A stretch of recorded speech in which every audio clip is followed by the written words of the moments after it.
What's going on, everyone? Welcome to episode 57, Menace and The Man. Stan the Man, Dennis the Menace Bermudez. It's not what it looks like. It's not what it looks like. What was that, G Fuel? Yeah. What? We got episode 57? Episode 57. Okay. We're supposed to have Chris Wade here with us, but Yeah. we're putting... No, he had some babysitting issues. Oh, is that what it was? Yeah. Prior obligations? Yep. Oh, that'll do It was too. kind of like, maybe I could make it, but probably next week, maybe. That's always an issue when you have kids, right? Yeah. Yes and no. Well, I mean, when you're in a split home, if you will, and you only have your daughter or your son half the time, the time that you get with them, you want to spend with them, Yeah. And at the same time, you don't. It's like, this kid's like annoying me. Leave me alone. But like when he's gone, you're like, where's that little fucker? Oh, 100%. I miss him. I'm sure. Yeah. You have FOMO sometimes when you don't have your kids? What's up? You have some FOMO sometimes? When you don't have your kids, you're like, Yeah. oh, man, I miss these little Yeah. fuckers. You know what? Hang on. Like, so this past weekend, I had an amazing weekend with them, and they left on Sunday. It's like, this is going to sound insane, but, like, I almost hate having, like, a sick weekend with them, because when they leave, it, like, breaks my heart even more.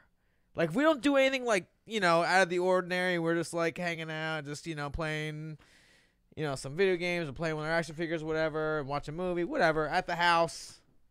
It's nothing, but if we go to, like, a trampoline park and, like, I don't know. When we go and do, like, really cool things together and I see them, like, smile more than regular, and then they leave, I'm like, Where are you guys going? Yeah. I'm sure that's never easy. Yeah. I mean, I'm sure there's many other reasons why I don't have kids, but that's one of the reasons why I never wanted kids, because I thought, like, man, what if I break up with this girl? And then she's a bitch. Like, you're lucky you got your baby moms. It's cool. I don't have a baby mama. What do you My have? kid's mom.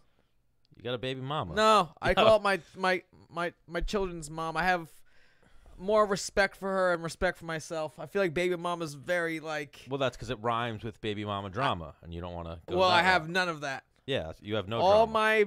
everything I do is organized, and there's taps on everything.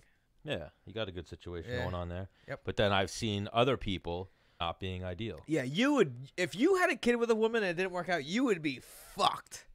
Because you are, you're a dickhead. Like, I'm sure you're like, as you're going out the door, like, yeah, well, A, B, C, and D. And the A, B, C, and D were the worst things you could say to her because you're trying to, like, hurt her soul. Me, I'm like, hey. Like, I still want to be friends with you. I'm like a Sour Patch Kid, like we've said I still before. want to be friends with you. Like, what do you need? Was there anything I could do for you except for, like, be with me? Where or I'll vice be like, versa? bong, bong, bong. But wait, I still want to be friends with you. Then she's like, nah, you said some fucked up shit.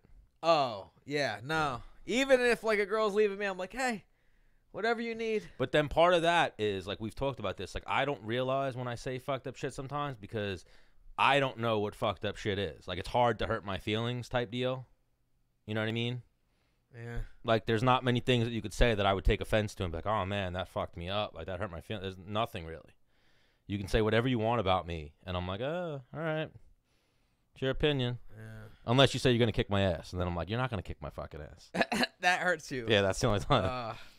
But even that, I was having a talk with Johnson, my crazy drunk friend, and we were talking about that, like how people always start with me. Like, I had a few instances. What, this past weekend? No, I had instances this weekend. Can you talk about your weekend that you just told me? Oof, had a great weekend. I mean, I guess I can go into it a little bit. Just had a successful weekend, I guess you could say. Why? Just, closing. Can you give me... The Mariano Rivera of Mary Carroll's. Just making some moves with some ladies. I don't, like we were speaking about before we went on air, this whole No Nut November thing. I'm not into No Nut November at all. That's insane. Well, the thing is... That's some crazy shit All altogether. right. It is. Very crazy. But it requires a ton of discipline. Yeah.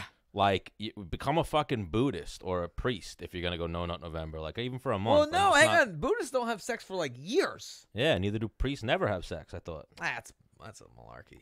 With little boys. Well, hang on. Depends on the church, but yeah, but you're gonna tell me like a priest doesn't jo? I don't know. I feel like I don't want to go to hell. Yeah. Bro, even that one funny thing I saw. We'll go back to No Nut November and how pathetic that is. That some beta males out there brought up that fucking thing. But John Jones and Adesanya were getting at each other, and so Adesanya was like, "I find inspiration from Dragon Ball Z. Like, I watch anime and Dragon Ball Z, and that's what gets me fucking motivated." So John Jones was like, "Oh, this little fucking twerp, like, you find inspiration from this." And then someone, I think it was like a page, like As Shopped As It Gets, or some meme page, was like, "So you're going to tell me this guy's a fucking weirdo because he finds motivation from a cartoon, and you always find your motivation from an imaginary guy in the sky." You know what I mean? Right.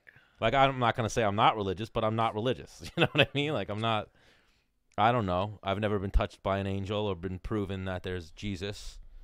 Well, here's where, because I'm an anthropology major, and anthropology majors and fucking religious groups have Beef? Yeah, they have wars because, anthropologists are like, well, this is actual proof of, like, that dinosaurs were here. So you can't tell me that this is fake because it's made up of atoms and it's, yeah. It's so many layers underneath the ground, which is, an element of time. And this is, I don't know exactly what it looked like, but I'm telling you, This thing lived here, like, at one point. I'm not going to shit on anyone's religion, but it's a weird, slippery slope to get into. But for me, things that can't be answered by science, yeah, I go, there's a higher being. All right. So you would say you do believe in God? Yeah. I'm on the fence. I've never been proven right or wrong yet. Right. But I've never also, like, I went to religion and whatnot. I was raised Catholic, but I also, like, had moments where I've tried to talk to God. I never got an answer. So I'm like, all right, maybe he doesn't exist. But even still, I'll talk to him sometimes. I don't know. It's a weird, yeah. I mean, I don't know. Yeah, it's a I weird tell you thing. what, before I'd fight, I'd get religious. Like, hey. I remember you told me you that. said this, or, whatever is going to happen, obviously, according to you, it already happened. So let's see what happens. I remember you said you're not very religious one time, but then you were like, before I fight, super religious. Like, you turn into a fucking... Well, I don't go to church every Sunday. I go to church, like, if a, nephew or cousin's getting communion or married or dies. There's probably people out there right now like, that boy needs Jesus. Yeah. Talking about me. I do. Oh, both of us. Yeah, you do. Yeah. But, it's fucking one of those things. But I just thought that was a funny little anecdote to add to that. That someone said John Jones is going to get mad because this dude gets inspiration from anime and Dragon Ball Z. But then, like I've always said this. We've said this before on the show. Like, Vitor Belfort knocked fucking Bisping's eye crooked and, like, fucked up his face. And then he went, Jesus. Oh, did you ever see that clip from Chael Sonnen about, like, if he had any inclement that Jesus Christ was giving power for someone to get in a fist fight? Yeah, like, man. That's pretty much where I got my thought on that. Is like, there's no way that if God does exist, there's no way God is coming in on fight night and helping you, taking time from all these people that have cancer, all these people that are going through real shit, to come to you and touch you fight night, so that way you fucking hospitalize or give this other guy a concussion. And Vitor Belfort, after every fight, would be like, Jesus. Oh, you know who would be great to talk to? Is Johnny Bedford and my buddy Dustin Pegg are very religious, and I live with them in the house, and I would essentially do, like, Bible study with them every night just because. And I would ask them questions like, why this, why that, da-da-da, and they would answer it to the best of their ability. But what the reason why they say they're fighting is they bring glory to God, kind of like an advertisement. Like, like, yo, you want me to represent your your company? Mm-hmm. Good. You guys spot my shorts. Like, that's what they are for Jesus, I guess. And even that was my take on it, at least. I'm pretty sure this is what he said. Like, Bisping one time said that when he was fighting Belfort, and it wound up not going well for him, but he said to him, like, at the weigh-ins, like, Jesus doesn't exist. Like, said some shit like that to him. And then wow. Belfort went from like stone face grilling you to like I'm gonna kill you fucking face. Wow. And then right after he Yeah. dislocated Bisping's eye and made his eye a dead eye, he was like, and even that, like, that's always one of those things. Like, doesn't make me cringe, but it kind of makes me like, No, I really should be. I should be more religious. I think it's a good example for my kids, and everything that's in the Bible, from what I'm told, is good things. Yeah, I guess. Do unto others as you want done to you. Yes, I believe shit like that. Some of that's like common sense, though. Like the golden rule. Yeah. So I mean, so what? Like if it's good common sense stuff, I don't know. Yeah. Whatever. Yeah. Again, not shitting on religion. To each their own. Just saying. Wow. It's not for everybody. We went on a little tangent. We started with No Nut November. Then we went to John Jones versus Israel Adesanya. Yeah. But back to No Nut November. Have you had a no nut type of month, Menace? No way. Yeah, no chance. I don't have a no nut week. I've never had a no nut month in my life. I don't think. Have you ever had a no nut week? Actually, I think like since 7th grade, 8th grade, maybe I had 1 or 2. I don't know. I feel like the second I learned what my dick does, I was like, yo, I'm fucking with this. I'm into this. So, I don't know. I don't feel like I've ever had a no nut since like 8th grade. Yikes. 7th grade, whenever it was that I realized what my dick did. Week. Never had a week, yeah. Like one of my favorite scenes is what's that movie? With Leo DiCaprio, The Wolf of Wall Street. Yes. When he's like, how many times do you masturbate? He's like, I don't know, once, twice. Those are rookie numbers. You got to pump those numbers up. And he says, like, I masturbate. You can't be it's like, stressed out at three times a day on the phone. Yeah. You got to get those numbers up. Rookie numbers. But we'll go into Joey Beltran in a minute. See here, we have a couple of really big fights coming up that just got booked. You see, they finally might do Khabib versus Tony Ferguson again. Khabib versus Tony Ferguson. So they've tried to book this fight 4 times. Oh, I thought that was already. No, not official yet. So I saw Ali Abdelaziz post that Khabib had signed his part of the contract, but I think they're just waiting for Tony Ferguson to sign his part of the contract. I don't see Tony being a guy like, I'm not fighting him unless I get X amount of dollars. I don't know. He's in a weird fucking place. I agree with you there. I don't think he's gonna be about the money, but he's crazy, and he's already the champ in his head. Like he was probably similar to. I mean, Colby does it as a joke, but like Colby always says, like, this is my second title defense coming up against Kamaru Usman. Like Tony Ferguson won an interim title and then never got to unify it. Yeah. Because Conor came back. So. Yeah. Which is kind of fucked up. Yeah. That's why you had it, because that means you're next in line. And then he blew his knee out. So he was going to have that title fight, and then he blew his knee out, tripping over wire. Do you watch his Instagram? Of course.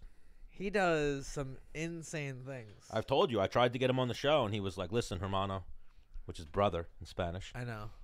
He was like, if I said no to Joe Rogan, I got to say no to you. And I was like, why don't you do Joe Rogan and do us? Like, what are you doing? Do both. I was like, and I said to him, like, do an hour or 2 with Joe Rogan and give us 15 minutes. And he was like, And then he did, like, a week later, he did, like, a pre-taped, after Khabib fought, I think, Poirier, he did, like, a pre-taped interview with Helwani. He's a hard man to get, apparently. Huh. Even when I talk to the people at, well, I think he switched management companies. When I used to talk to the people at Paradigm about him, they would say, like, hey, man, he's a tough one. He like, beats to his own drum. We try to get him interviews all the time, and he, like, refuses to do media. Like, in my head, why is he so liked? What is it about Tony Ferguson that's so liked? For me, I like his fighting style. He doesn't take a back step. He just steps on the gas. He can get rocked, drop, and roll and keep going. Okay. I'm playing devil's advocate like I do that too. Yeah. I like you. I'm a Menace fan. Yeah. But I'm just trying to. Is he better looking than because he's got like. He's definitely not better looking. Does he have like 1 million followers? He has 1 million followers, maybe more. He's got a lot. But I think I'm trying to. We spoke about it before. Once you're a champion or you get to that level, you get like Oh yeah. You just get that bump. He did have the interim title. He had the interim title. I don't know if him and Kevin Lee was a main event or a co-main event, but he had the interim title. And then the fact that Khabib's, so Conor's the biggest numbers guy in MMA. You know what? Khabib's I'm gonna backtrack a little bit. He does do crazy shit in his fights. Yes. But even Khabib is the second biggest numbers guy in MMA. So he's been linked to almost fighting Khabib a few times. So that rub off a little bit. You know what I mean? My buddy Dan Valmont said he would come on. But we have Beltran now, my BMX buddy, and talking about his fucking pro motocross son, and then my buddy Dan. So see if Dan wants to do like 8:15 Yeah. or something. And we'll brush through with him quick. So another couple of fights that were booked real quick. Anthony Pettis is apparently moving back down to lightweight. So I guess now his Gregor Gillespie call-out doesn't look as bad. But he's not fighting Gregor. He's fighting Diego Ferreira. Who's that? I don't know. Some Brazilian dude. Oh, the homie Gilbert has been calling out Anthony Pettis hard. Well, he said Gilbert calls everyone out. Everyone. Gilbert was trying to just fight Mickey Gall because Carlos Condit got hurt. He was like, I'll take the fight. Gilbert will fight anyone. He calls everyone out. Everyone. That's awesome. Yeah, it's amazing. He was trying to fight Ben Askren, and then he was trying to fight Pettis. Oh, that's right. And then he posted, so Ben Askren's retiring. I guess I'm not getting that fight. Pettis is moving down to 155. Like, what? I can't get a fight. Like, he's trying to fight anybody. And he's in the top 15 now, so he's due for that type of fight. But also, he's a tough fight. Like, I wouldn't... If I'm in the top 15, I'm not trying to fight Gilbert Burns. And he's active as fuck. Active as If fuck. he's not training for a fight, he's training jiu-jitsu and competing jiu-jitsu. And we've talked about it before. Obviously, Dan Hooker's really good. He beat Ally Quinta and whatnot, but I think Dan Hooker just caught Gilbert. Like, that's the one fight you can look at where it's like, oh, no, he got knocked out by Dan Hooker. But it's like, all right, Dan Hooker's good, and Dan Hooker caught him. You know, that's what happens in fighting when you're both at the highest level. You can get caught sometimes. So Paige Van Zandt finally booked a fight. Who's she fighting? Amanda Ribas, the girl who just beat Mackenzie Dern. Oh, that young girl was calling out Macy Paige hard. Macy Barber said that Macy Barber's fighting Roxanne Modafferi, I think, but Macy Barber said Paige don't want that smoke. Paige got offered the fight like 2 or 3 times, I believe. Yeah, that's what Macy said, right? Yeah. That's crazy to me. I get it though. She talked shit, and then she said on like another show, Paige, that what's her name, Macy Barber, like tried to slide into her husband's DMs about like a diet or some shit, but still, like I guess that's taboo or forbidden. So why wouldn't you fight her?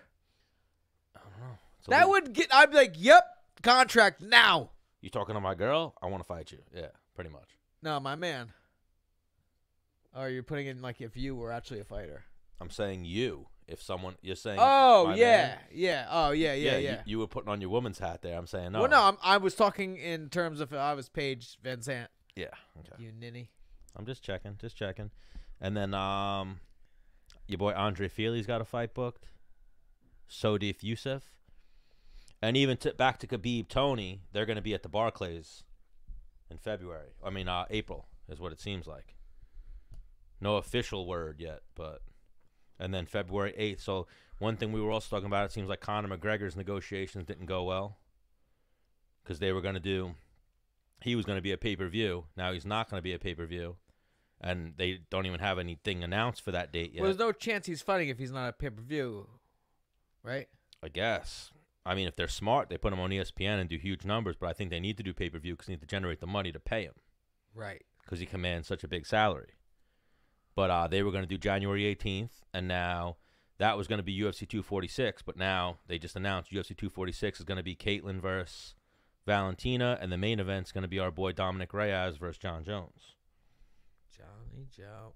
Which is a very interesting one. Yeah. I mean, that could be a night where, I mean, obviously John Jones is like the fucking GOAT, if you will.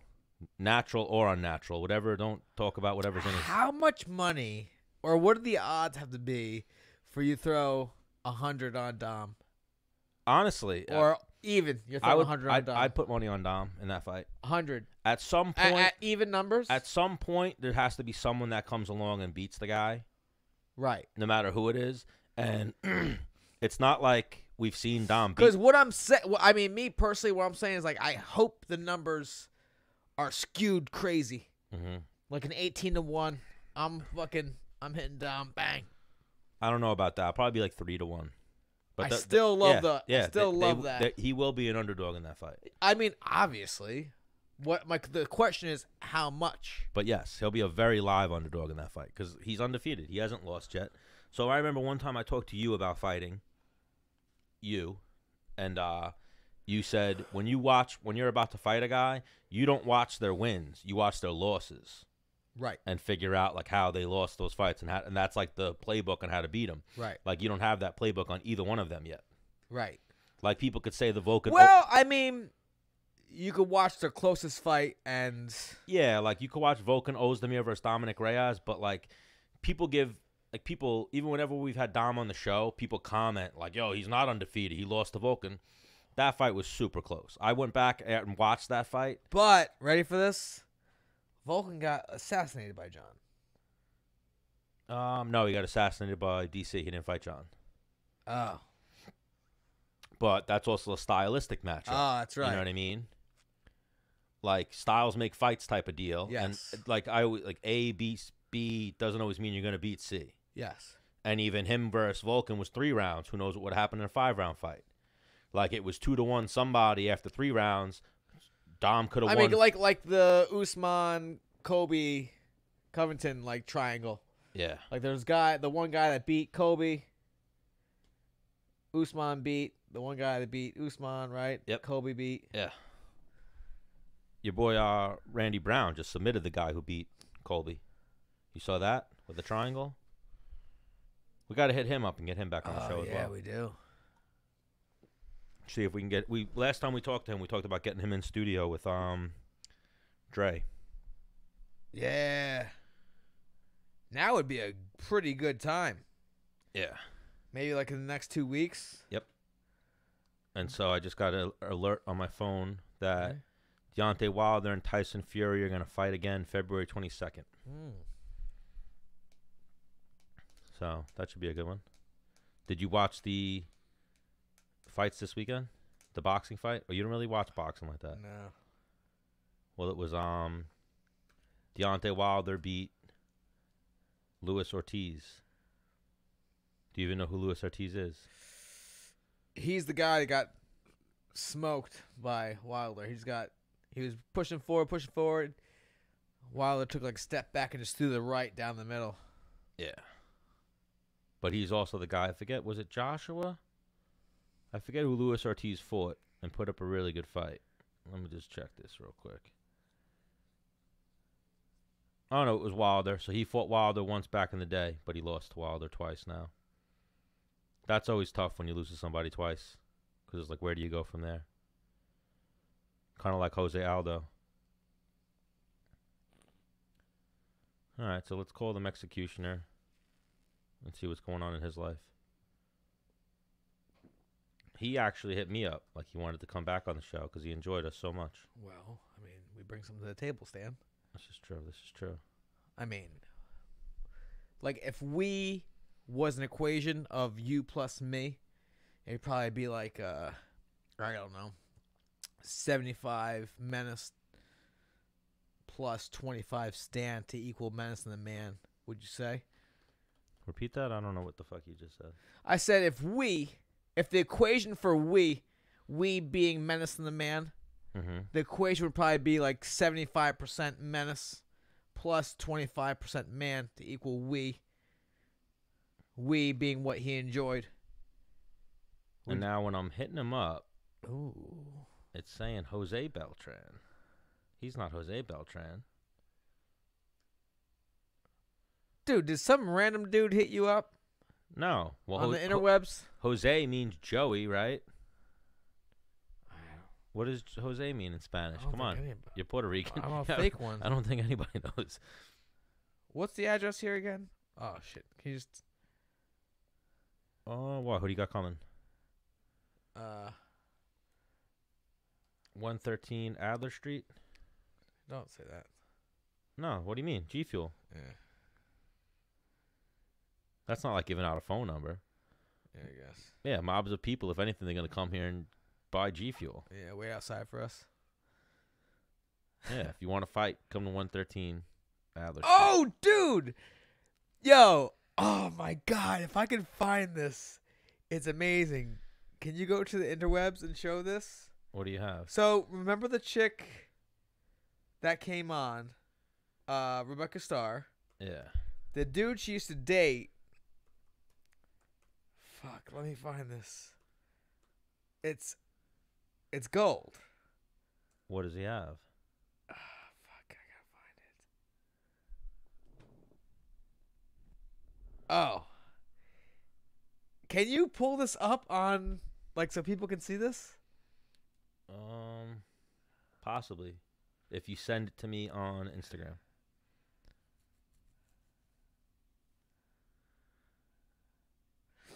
And the thing is, I want your organic. It's old now, though. It's old. It's like a few weeks old now. And you know what? Like, I don't know if it's like funny and stupid or if it's badass.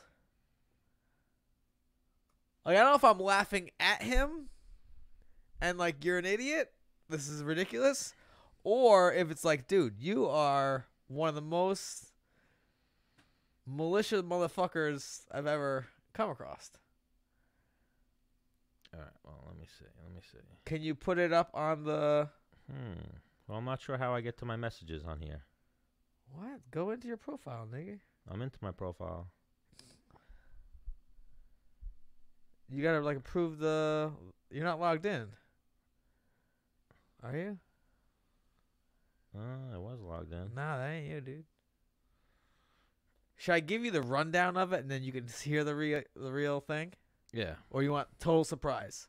I like both. Like I said, I like to watch movies. I like to read about movies before I watch them. I do know him. He's crazy. Yes.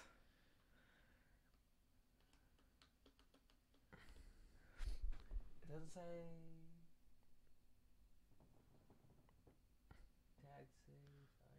Yeah, like how do you look at your messages on the internet on Instagram?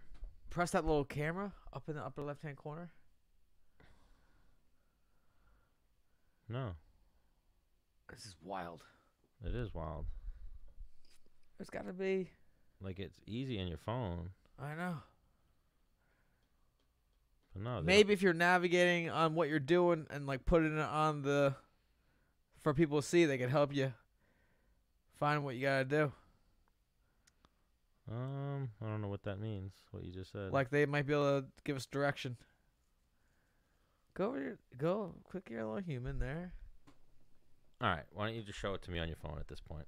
Well, I mean, it doesn't help the viewers. Or where is it? Oh, let me see on my phone, actually. And then we got to get to Joey Beltran. Yeah. It's not letting me find her. Do you know his...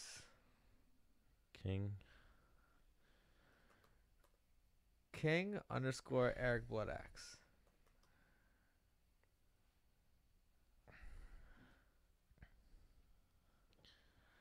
All right, so how long ago? Oh, I got it. This one right here? Yes.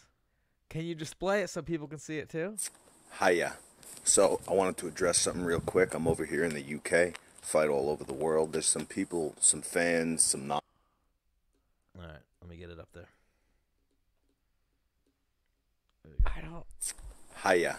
So I wanted to address something real quick. I'm over here in the UK, fight all over the world. There's some people, some fans, some non-fans, just some people with big mouths in England, the UK, saying they're going to fuck me up when I come here, stab me up, whatever. All right, so check it out. I'm staying at 1, The Limes. See that?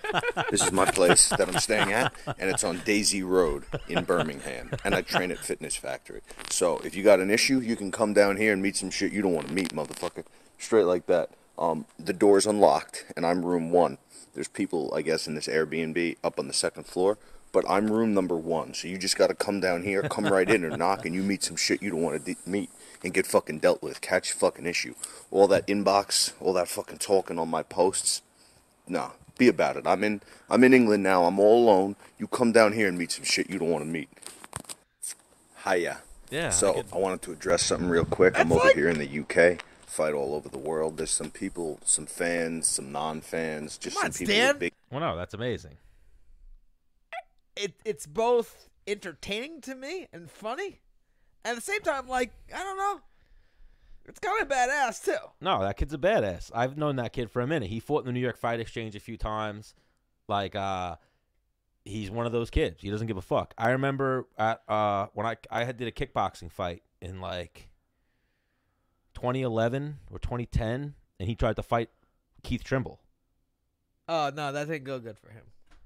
No, I mean, nothing happened, but, like, he tried it got dealt with later down the road. But he started talking shit to Keith Trimble, and then Volante, like, stepped to him. And, and then he came into the gym, and Volante, like, almost finished him via leg kicks. Well, no, like, did. Like. Oh, because of this instance. I mean, I don't know. Hang on. Had to have been. Yeah. Because why would he, after getting killed, be like, yeah, fuck you, da-da-da-da-da. Yeah, him and Volante had words the one time, and I was like, oh, shit. But then even I've seen him at numerous instances, like he don't give a fuck. Yeah, I've seen him. He's been at the NYFE and gotten into a few little scraps and, like, words with people and whatnot. I think he's a character. I find that funny, that he just gave out his address and shit like that. Like, I mean, of his following, I would say 95% of it has to be U.S., like, I'm going to say 90% of it's New York. Yeah. Well, no, he's saying that people obviously follow him that are talking shit to him. Because he must be getting DMs or something of people talking shit. You want to hear some shit? Yep. I'm at school at work. And they're all like, oh, can you go let me. Yeah, you go do that. Yeah. Fuck. I just got shocked.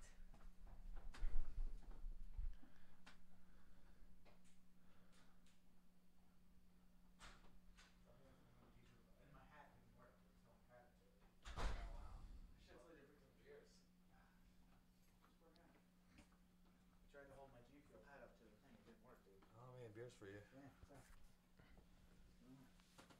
Yeah, Rob Labiento, what's going on, my man? Can you set him up, dude? Yeah, we're going to have to. what's that can? He was over 500 pounds. Was he that big? Yeah. I'm going for it, guys. What are you going for? The G Fuel? Yeah, he's a night owl anyways. Drink it on camera. A little intermission. Yeah. Just why don't you sing for the people or something? Or actually, why don't you go into a little bit about Dennis Bermudez then? Oh yeah, DB day. Can you make shirts that say I'm a real DB? Like that. Did something happen to me? I can't hear myself in the headset. Maybe a wire got tangled. Had a new coach today, testing the mouse pretty good. Who is this? All right, I can hear myself again. Rich gave it to me, so I was like, I don't know. He's like, this kid will like you. I was like, all right. Guys, I really want to work on my G. What do you mean this kid will like you? Like he's into like working out. It's got 300 milligrams of caffeine in it. That whereas these ones just have, I think, like 150. Huh? Why, that's a lot. Well, no, me and you drank one on the show one night. I drink them all the time, actually, when I drive to Connecticut. Yeah, me too. Maybe it's my new. I'll be drinking one tonight, actually, My. when I drive to Connecticut. Oh, you're going to Connecticut right now. Yep. You're going Connecticut tonight for what? My mom Dukes is in Connecticut. I'm gonna pick her up, bring her home for Thanksgiving. I'm a good son. I thought you already picked her up. She goes back all the time. Oh. Yeah. So December 13th, Menace Bermudez Day. Rob Labiento, you gonna come out? Yeah, he's hype about it. I was an integral part of talking about it. Yeah. You're actually the integral part. Hang on. So ready for You're this? the integral part in what's making it happen. No. I think so. Yeah, 100%. What? Why is he? Because we wouldn't know Rich Schaffer if it wasn't for Rob. Oh, this is very true. It's very true. I think I was the one in that day that said, "Hey, Rich, let's do this for a charity event." I know Dennis had No, it, I'm right? conceited, so it was my idea. No, I know your idea, I was like, you know what? but you didn't think it was for charity. Nothing's been about me for a while. So my birthday's coming up, which is actually happens to be Dennis Bermudez Day. I don't feel like my birthday is a good reason to have a celebration and a charity, but I feel like Dennis Bermudez Day is. Yeah. When you did something, Yeah. when you were somebody, Yeah, when I was somebody. you used to be somebody. Did you? Oh, you know what? I'll Used to be somebody. I thought he was still I somebody. know. He's always trying to bring me down, dude. No. All right, well, hop in here, Rob. We'll see if this headset works for you. It doesn't. That is what it is. No, you gotta have a headset. Ooh, actually, bring me that microphone in here too. This one, this thing? Yeah. Big thing right here? No, that one. The stand. Right? Yep. The stand. Oh no, there's a microphone on there. Yep. We have all things that are good. You do. You do. Yeah. We gotta plug that one in though. Yeah, I'm gonna plug it in. Just give me 1 second. There he is. Hoop, there he is. No, I can hear you now. Oh, actually, I have my G Fuel hat on. You can hear it? It's like shameless plug.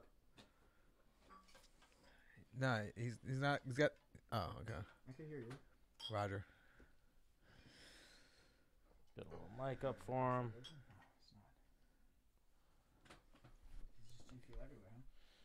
Well, we're at G Fuel headquarters, so why Yeah, wouldn't you're there be a G pleasant Fuel surprise. everywhere? I didn't realize you were coming in. Can you? You should probably shorten it. No, or you're gonna. Just go in my face. Or no, that looks good. I guess. Yeah, there it is. That's fine. There you go. Something like that. How many cameras are on you guys these days? Well, we have angles. We like to go angles. 1, 2, 3. Right now, you got Menace Cam going on. Yep.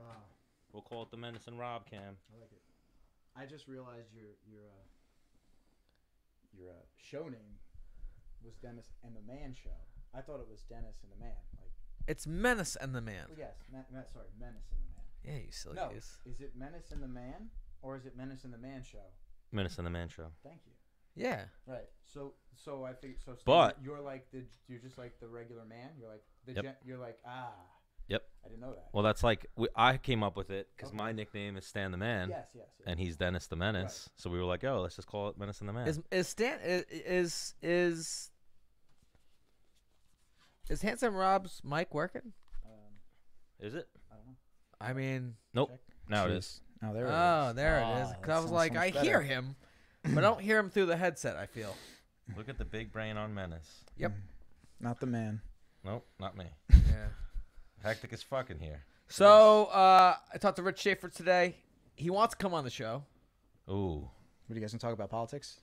I'll talk to I Rich mean, about I feel like Rich might get in here and like let us have it. I would talk to Rich about politics, 100%. I could talk to him about some shit. You should get him when he's up for re-election. That would be pretty good. Well, we don't want to No try. way. We That's don't like want to. You don't want to. We don't want to hurt. Maybe I Ah. want him to. I want him to like. Bro, You that's don't what I wanna- was gonna say. You There's don't want him to lose. no, No, there's no I want him point. to like talk shit a little bit. You know, I want him to be. You know. Okay, gotcha. There is no chance he would lose an election. It just doesn't No, I happen. know. He wins in landslides. Unless he goes on the Menace and the Man show. Unless he goes on Menace and the Man show. Like you said this, we have video of it. Well, see you later. But even like he's the guy now going to be responsible for giving Dennis Bermudez Day and making the Menace Bermudez bar crawl. But like Rob Labiento is the guy who was instrumental in bringing him into all of our lives, the Long Island MMA community. I'm sorry, Rich. Because you used to train him at the other gym. Yeah, You used in to, the original place. And no, sorry, Rich. No, I'm just joking. Very happy to have him. yeah. I No, I'm remember. apologizing for Rich. Oh yeah, You guys. even the old gym. I remember I trained with Rich for like 2-3 Yeah, years, yeah. and I didn't realize who he was. It's like my first client. I thought he was some Yeah, nice this thing older gentleman. Yeah. And No. then one day people were like, "Good luck this week." Not that you need it, but good luck. And I'm like, "Why the I'm fuck?" like, he's got to fight? Yeah, I was like, fight? "Why is everyone wishing you good luck? You doing like a fucking charity boxing event?" And he's like, "No, I'm the Babylon Town Supervisor. I'm up for re-election."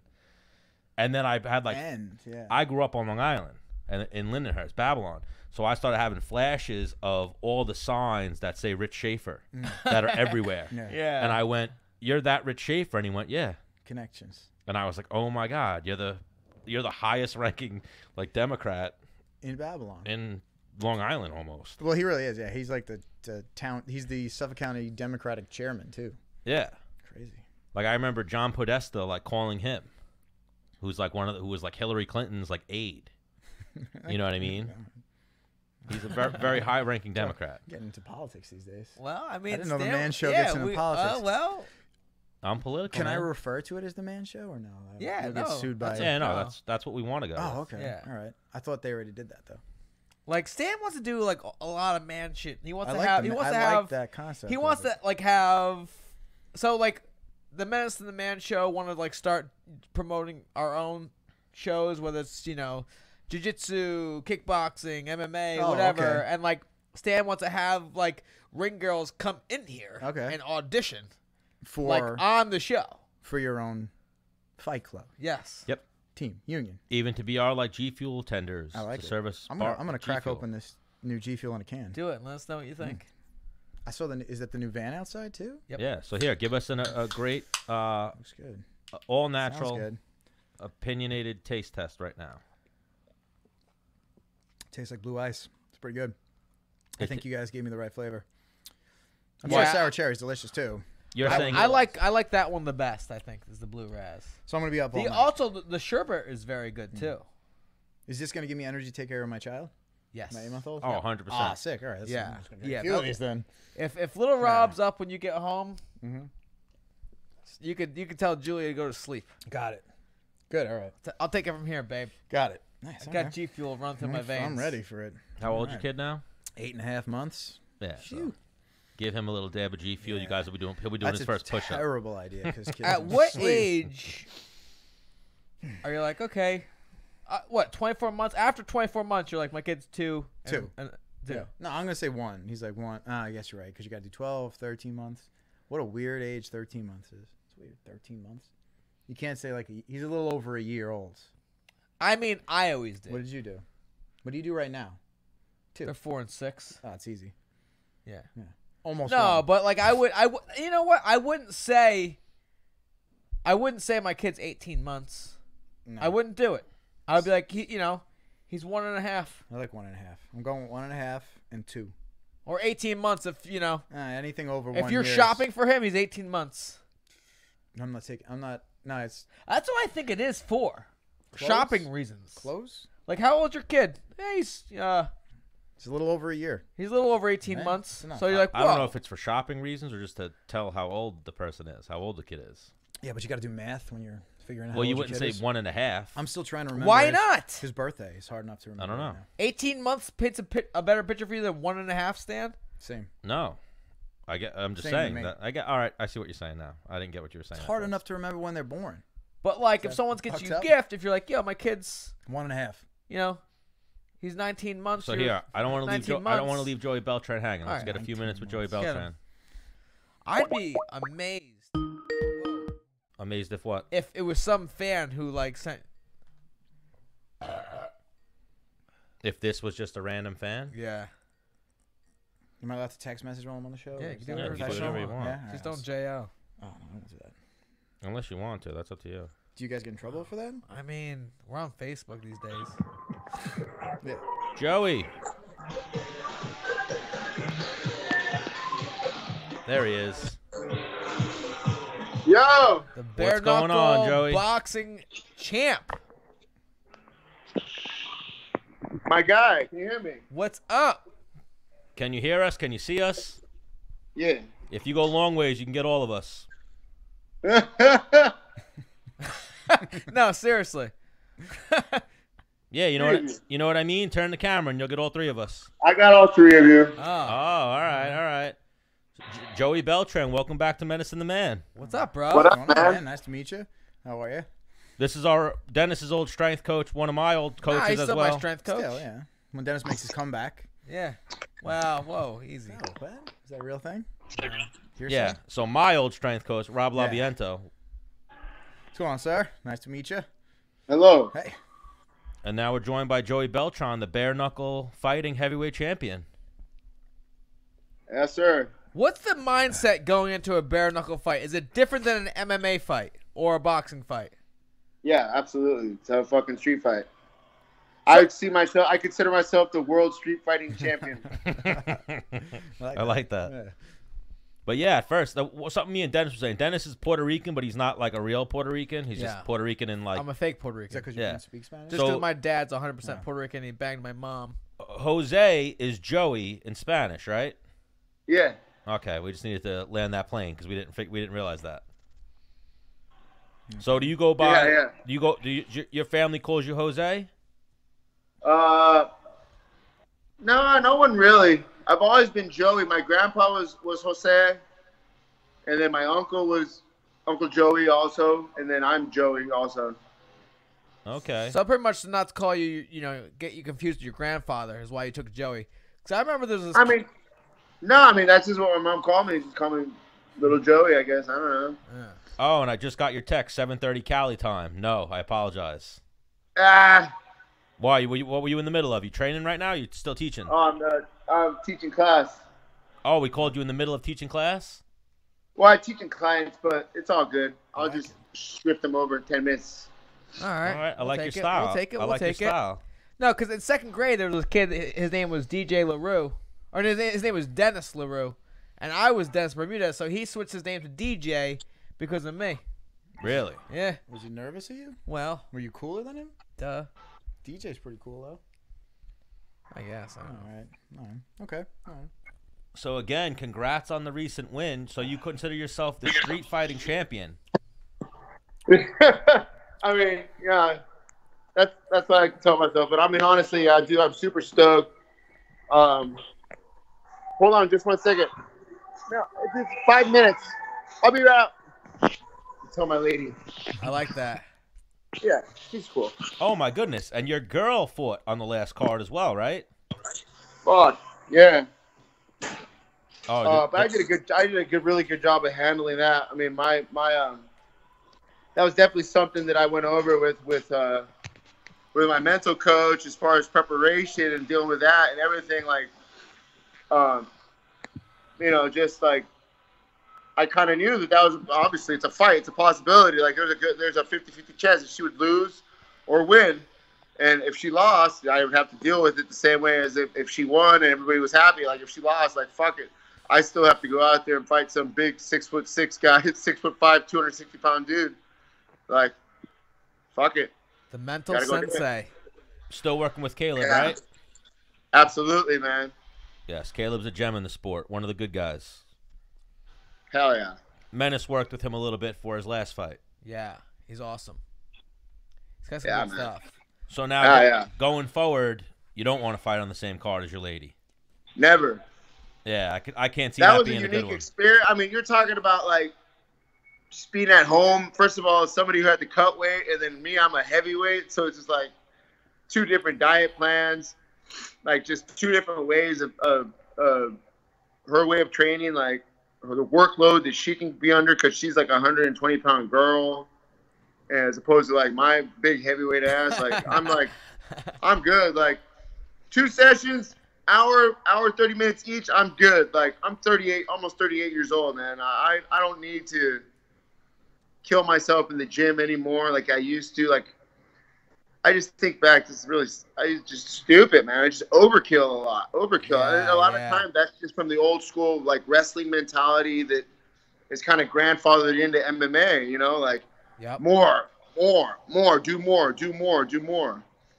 Now I'm like, fuck, dude.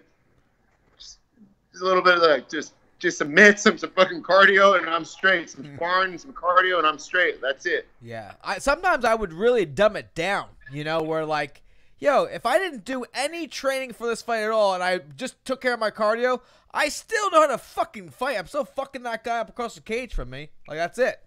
Boop. Yeah, I mean, to be honest with you, like at this point, it's like, for me, it's just cardio is king, man. I think I really showed that in my fight. When people gas out, that's the only part of the fight you have any control over. So when people gas out, I'm like, you are so, like, dumb. Like, that's the only aspect of the fight you have any control over. Anything can happen. Fucking, you can slip on a banana peel, but, like, you can control your cardio. So do it. Absolutely. man, I was fucking murdering myself from sprints and fucking stairs, that Aerodyne bike, man. And I just wanted to make sure, because I had that as a game plan, like going into the fight. Like I felt like I could just drown him. I could take that big ass fucking to deep water and drown him. Yeah, that's a great feeling, knowing that you could take someone there and you're going to be fine. You're going to be swimming all day. You know? Absolutely. Was that the game plan coming to the fight, though? Yes. Okay. Yes. I'm a little bit like, there's some things that I wanted to do, like as far as like when I planned everything out and did all my work ahead of time with, you know, with my mental coach, as far as like mapping out the fight, how I wanted it to go. Like, you know, there's some things that I didn't do. Like, I really didn't win the beginning of the round. Like, I won the big moments. Like, every round, the crowd went, like, I did something that stood out in the judges' eyes, and then I felt like I finished strong and won the end. Yeah. But, like, I kind of, like, gave away, like, the first 20 seconds of every round. I don't know why, but that's just something that we'll address going forward. Yeah, for sure. I forget who I talked to, but they told me, at least for MMA, you know, if you win the first minute of every round and the last minute of every round, that's only 2 minutes of a 5-minute round. If you win those 2 minutes, you will definitely win the round. Start strong and strong. The judges are human beings, so they remember the first and the last. Yeah, and the big moments. Yeah. So what do we got next for you, Joey? I don't know, man. I mean, like, we'll see. I mean, that was the last fight on my contract, so we have to go through that whole song and dance as far as re-signing me, paying me champ money, and you know, I really do think that if I get active, as far as like, I've never really been proactive as far as like social media or like pumping my stuff up. I've always been just like a hard hat. Like, I put on my hard hat and I go to work. But I get like, dude, like, no, I gotta prove value to these people. Right. And gotta get my name out there and do some hustling and bustling. So I've already been proactive with that. Done a little commentating gig for an amateur show out here, and that was cool. That was fun. And talking to my boy Sean Wheelock, we can hopefully expand that in some other things, like through through Fight.tv and just pro wrestling, stuff like that. Just really trying to expand my brand. Your brand, yeah. As far as like, I used to hate when people would say, "Oh, it's good for my brand." I'd be like, "Just shut the fuck up. Yeah, just fucking fight." fuck off. Yeah. But I mean, it is what it is, man. It's like, we got to do it. I'm gonna throw something out there. I'm gonna throw out an idea for you, for your brand. You could fucking let it sit in the wall, or you'd be like, "Ooh, I like this." Your brand should just be like you and your wife, like, I don't know, like you pranking her and doing shit like that, like fighting with her. I don't know, like that. I think that's what people want to see. That's what I thought about, dude. Like doing like a YouTube channel, like how funny, like almost kind of like Tom Segura and Christina P, like your mom's house podcast. Yeah, we love that. We love that shit. Yeah, so it's like something. But then like we actually fucking fight, so it would be kind of cool. Oh, 100%. No, babe, look at the last episode. You said this. This is actually the proof of what you said and where you were wrong, okay? Do you see that? And then video you doing that to that. And also, the Bare Knuckle Fighting Championships, you're like, we talked to Johnny Bedford about it, you're like the guy that they should be getting behind. Yeah, we had Johnny on last week. Like, you come to fight. There's no, like, point fighting. There's no coming in, like, not in shape. There's no fucking coming in to play games. You're coming in to take a motherfucker's head off. Yeah, and I would hope that they would get behind me. And like I said, we'll wait and see. I kind of know how they work. They kind of go radio silent for a few weeks after the fight, and I'm used to that now. And then I'll just let my manager do his thing, and I have confidence that we'll make some things happen. I would like to get it right away into it, but I know that they don't like to have me fight consecutive shows. So that means that February's off the table. Well, so Johnny said they're doing 11 shows this year. Yeah. So you got options. It starts February, and it goes every month after that. So you got options. Yeah. No, it's going to be a busy year. And now I saw you. yeah, I mean they've kept. I fought 3 times for them last year, so it was good. And now I saw you had the 2 championships. You won like that other championship, right? Not just Yeah, so that's like the historical recognition, historical society. If you go to the Police Gazette World Diamond Heavyweight title. So that's like, as far as like the title's lineage goes back to like 1889 or 1839 or something silly like that. 1839, back to John L. Sullivan, who actually won it in 75 rounds in Mississippi.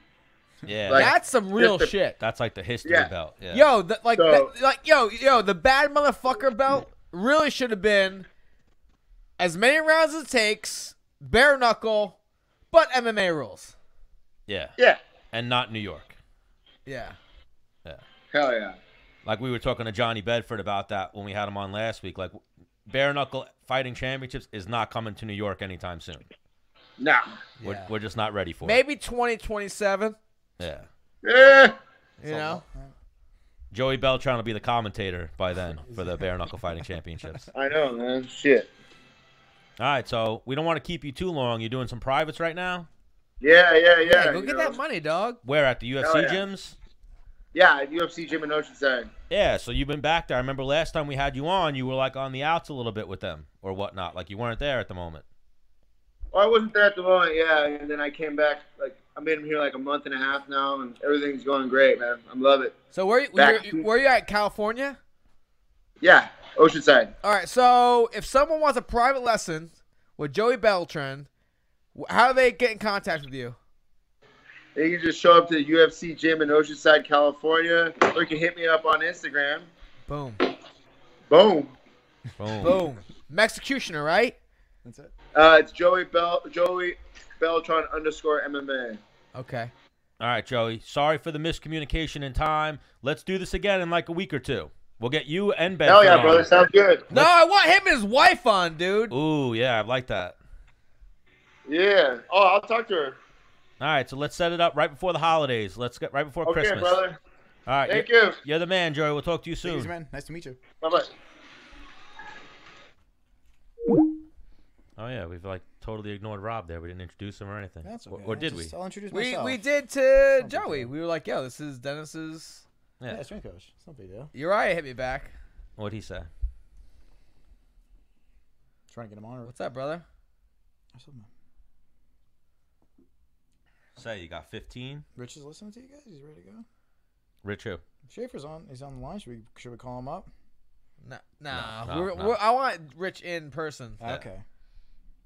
The funniest thing is, as I was talking to people with the Dennis Bermudez bar crawl, they were like, "Is Rich Schaefer coming?" Okay, he's gonna do. He said he was. He said he'll make an appearance. Yeah, he's. He then- thought he's he gonna was start starting it at off. like 10. No. I told him like 8:30. He was like, oh yeah, I could definitely. Yeah. Hey, no, he was prepared to come at 10. Yeah, and I was gonna say to him when I was gonna reach out to him, I'm gonna say like, "Listen, come in like you're a politician. You're gonna come in, shake a few hands, kiss a few babies, take a few photos, then leave." I hope no one brings a baby. Nah, but you know what I mean. He's coming in just to shake a Rob, hand. you should bring little Rob. Should I bring my son? Yeah. Yeah. Are you still in the beer club? No, not anymore. It was No. fun. Yeah. I didn't Oh, your drink wife got that for you as a gift, yeah, right? We don't drink anymore. She's sober these days. Really? Yeah, what am I gonna do? Yeah. You she's a should bring baby. little Rob, and he could be the baby that Rich Schaefer kisses. I like it. All And right, then- it's Wow. And then like, all right, babe, go on. sort of creepy. No. So let's send her home with this kid after. Like, make her bring the baby. bring the baby. Rich kisses it. I want Rich to do a cut. I want him like a Oh, ceremonial. yeah, yeah. I told Rich he needs to do a ceremonial. He wants rope a cut or ribbon to something. be cut ribbon for me. cutting for Dennis. Oh my God, that'd be amazing. And we're gonna do Dennis Bermudez faces on a stick. Really? Yeah. Like, you ever see that movie? I mean, I'm not gonna do it, but you ever I see think that movie someone with should Zach do it. Galifianakis and Will Ferrell? Yeah, and don't say these things. Like, I'll I put the think, idea I out there. think, I'm an I think ideas as guy. far as your ideas go, like, we'll got make good it ideas, but an I'm not ugly gonna sweater. Do it. theme. Oh, ugly sweater theme. That's Yeah. what I said. We'll do I the think ugly the sweater face theme. is a really good The idea. face though, is too. great, but who's gonna do that? Who's gonna do what? Get them made? Get them made. I'll get them made. Oh, there you go, Stan. I'll get them made. Yeah, I can get those. I'm made. an ideas guy. I just don't follow through. You're like, I'm an ideas guy. Thrive on enthusiasm. I will Don't throw take out the wind out of my and sails. I'll throw out a ton of stuff. I can think about ideas all day. I just don't actually like to do it. You know what I mean? Oh, that's the way Get to the be, work though. done. All you Like, need is the yeah. idea and then a little bit of execution That's it. All right. and then to know Rich But Schaefer and shit could happen. That's pretty much what I'm just like, Rich, can you get this done? bro. Like, I think the ceremonial cut. No, so you have to call Rich tomorrow and really get things rolling. well, even when we leave here, or I'm gonna come up with the list tonight as I'm driving, and then I'm gonna message it to you first thing tomorrow, and we'll just okay that list. Because everyone I've talked to, they said they just want to know when we're gonna stop there. You know what I mean? Like, I'm not too familiar with the bar crawl. I don't know how long each stop is, an hour, 2 hours, whatever. Well, in my head, 1 hour. if the crawl starts at 8:30, the day ends. The day actually ends at midnight. Yeah. So let's say, well, I mean, actual Dennis Bermudez Day, December 13th, is till midnight. So it's over. Yeah. Well, now, so I think we do 4 bars. 8. Yeah, we'll do 4 bars, 1 hour per bar. Okay. That's the move. I think that'll be the easiest as well. You're starting at Lily Flanagan's, right? That's where Rich is going to meet you guys. Cut the rope. I Start guess, drinking. yeah. We haven't figured. That's you what I'm haven't saying. even We have to know. come up with the list and figure out where we're gonna start, and where we're Lily gonna go. Flanagan's and work your way into town. Yeah. All right. Town of Babylon. Well, no, maybe the Villager. Okay. I'd rather start at. I think Lily's yeah, no. Lily's is a later It's vibe. bigger, I think right? All right. Lily's is bigger. Yeah. You guys got to end at Mary Carroll's, though, right? Shameless plug, Scary Mary's. Whew. I haven't been there in It's Stan's favorite spot. forever. He's actually Stan's going there after this, Stan's right? actually an assassin there. Yeah. Yeah. And the funniest thing is, like, we got to get Raleigh Assassinate? in studio. Oh, Like- yeah. I almost have like personal security there. So like people. So the security guard there, like I went with Stan a few times, and like he's like, "Oh, hey, what's up, Des McKay? What's up, man?" Like I don't know him. I like kind of get to know him. Mhm. And then on this one particular night, like he's like, "Hey, what's up, Des? Hey, what's up, man?" And then Stan's like, "We have a show together," and Stan just does not leave this guy's side. Just stands. Wait. Stan. You go stand next to the security. No, guard. like Stan's with me. Yeah. Yeah. So I'm out mingling around the bar. Stan is just shooting the shit with this guy Raleigh Okay. for fucking, I don't know, maybe 3 hours. Now, when Stan walks in there, it's just like, this one dude started shit with Stan, and Stan, I don't know if he was in the wrong or what, like, no questions asked. Just grab this dude. I'm like Norm from Oh, Cheers. I got When I it. walk in, they're like, Stan. Yeah. Like, this guy, like, yo, hey, Stan and whoever he's with, like, 6 shots on me. Well, even so, a kid Shit like that. A girl asked me. She was like, "Hold on, I'm gonna ask him." And she was like, "You ranch or blue cheese?" And I'm there with Rob Scotty this night. She's like, "Ranch or blue cheese?" And I'm like, "Oh, ranch all day. I don't fuck with blue cheese. Like, I'm not a fan of it." And then she goes, "Really?" And then she goes to the kid. She's like, "He just said ranch." And then they ask me again. I'm like, "Yeah, I don't trust people." Jokingly, I say, "I don't trust people who eat blue cheese." And I just see this kid like snap on his face, and he's like, "Why the fuck would you say that?" Starts talking shit to me. I see him like size me up. My grandfather invented blue cheese. Yeah, he That like sounds like sizes a me up, born and he's like loser. trying to fight me, and I'm like, "Bro, just leave me alone. Like, go back to your girl." He's like, "She's not my girl," and I'm like, "Oh, so you're trying to pick her up?" And he's like, "Yeah." I'm like, "Just go back to trying to pick her up. Just leave me alone." And then the kid just keeps talking shit to me. He's like, "Are me and you gonna have a problem?" So I'm like, "All right, bro." I tried to talk him off the ledge 10 times, and then I'm like, "What'd you do growing up?" And then the kid bit that question. That's his line. I've only said it like okay. 3 or 4 times. What It's did he still do? your line. Kid's like, why are you asking that? I mean, I played sports with my friends, like video games. Like, why? What does it matter? And I was like, well, I grew up boxing, doing jiu-jitsu, wrestling, kickboxing. I'm like, this isn't going to go well if you really want to go outside. Got it. And then the kid's like, did you just threaten me? And I'm like, I kind of Yes. did. Yeah, I kind of did indirectly. Like, I'm telling you to stop, and you won't fucking stop. Get out of my face. So then the kid keeps going and going. Then the one security guard walks up. Right. And he's like, calm down, guys. Calm down, guys. I'm like, I'm calm as can be. It's this fucking kid. He's very Yeah, animated. I just asked him what he does. Yeah, he's telling me to go outside. Can I take him outside? So then, as this one bouncer's trying to defuse it, the guy Raleigh just walks up, sees this kid giving lip to me and the security guard, grabs him, hip tosses him, slams him on the ground, like knee on the face, looks up at me and is like, "You good, kid?" I'm like, "Yeah, I was good. I was gonna go outside with this kid." And they just drag him out. They use his head to open the door, Nice. throw him on the curb, and the kid Yeah. starts like rolling on the ground, like, "My knee, my head." Oh. So also, you know how like bouncers like get a lot of girls? Sure. He also sees a lot of girls, and he sees their like what they do, whatever. So Stan will just sit there and this guy will playbook like, "Yo, that girl right there, you could probably get her." Like I know, like, "Yo, so and so, get over here." She'll come over. Like, this is my friend Stan. Why don't you just bounce at Mary Carroll's? He's not big enough. I could definitely be. Come I'm on. definitely big Yeah, enough. There's it's people smaller than me. Well, he likes to. You can't drink. Well, okay. Yeah. That would. I like to That go would out be his. and- He like- stands at the fucking the interview table like, all right, so I like to drink. totally down to work with you guys and like make sure your place is safe, but I need at least a 12-pack of. Well, I always Bud joke Light. whenever I see the guy Connor who owns the place. I always joke with him. I'm like, undercover security. I always tell him I'm undercover security, and then I tell him like And then whenever he's you. always like, You know what's funny is like whenever I go into like a bar or a club, whatever, and like oh yo Dennis, what's up? I'm like, hey, what's up, man? And like if and if they buy me drink, and when I see them later, like yo, if shit goes down, let me know. I'll get in there. I'll get wild, oh yeah. especially if drink? I'm drunk. One drink, yeah. Yeah, hang on, if you buy me one drink and you're a bouncer, Oh, okay. and like yeah, So if shit's going down, and the bouncer gets into a fight, you'll step in. I mean That's probably not. okay. All right. Definitely not. Hang on, Definitely hang not. on. The bouncer would have to be getting beat up for me to step in. Okay. Which isn't real, because it's Yeah, usually like 7 of 3-on-1. them. Yeah. Yeah. Well, Slim Jim. So still pretty working? much I'm saying like something that could almost never happen. Like, yo, if you need help, I got I'm you. your guy. And then they leave that conversation your like guy. Dennis Bermudez will fight for Yeah. me, so I'm Yeah. fucking good. I'll Yeah. get him another drink. Even though I got fucking Let's get this guy shit 6 other guys that are, 260. And it's actually their job to protect one another. You're in there. You're in there. Hey, if all else fails, Dennis Bermudez is in. If all 7 of you take ill, Well, a lot of times it's not. I'm in.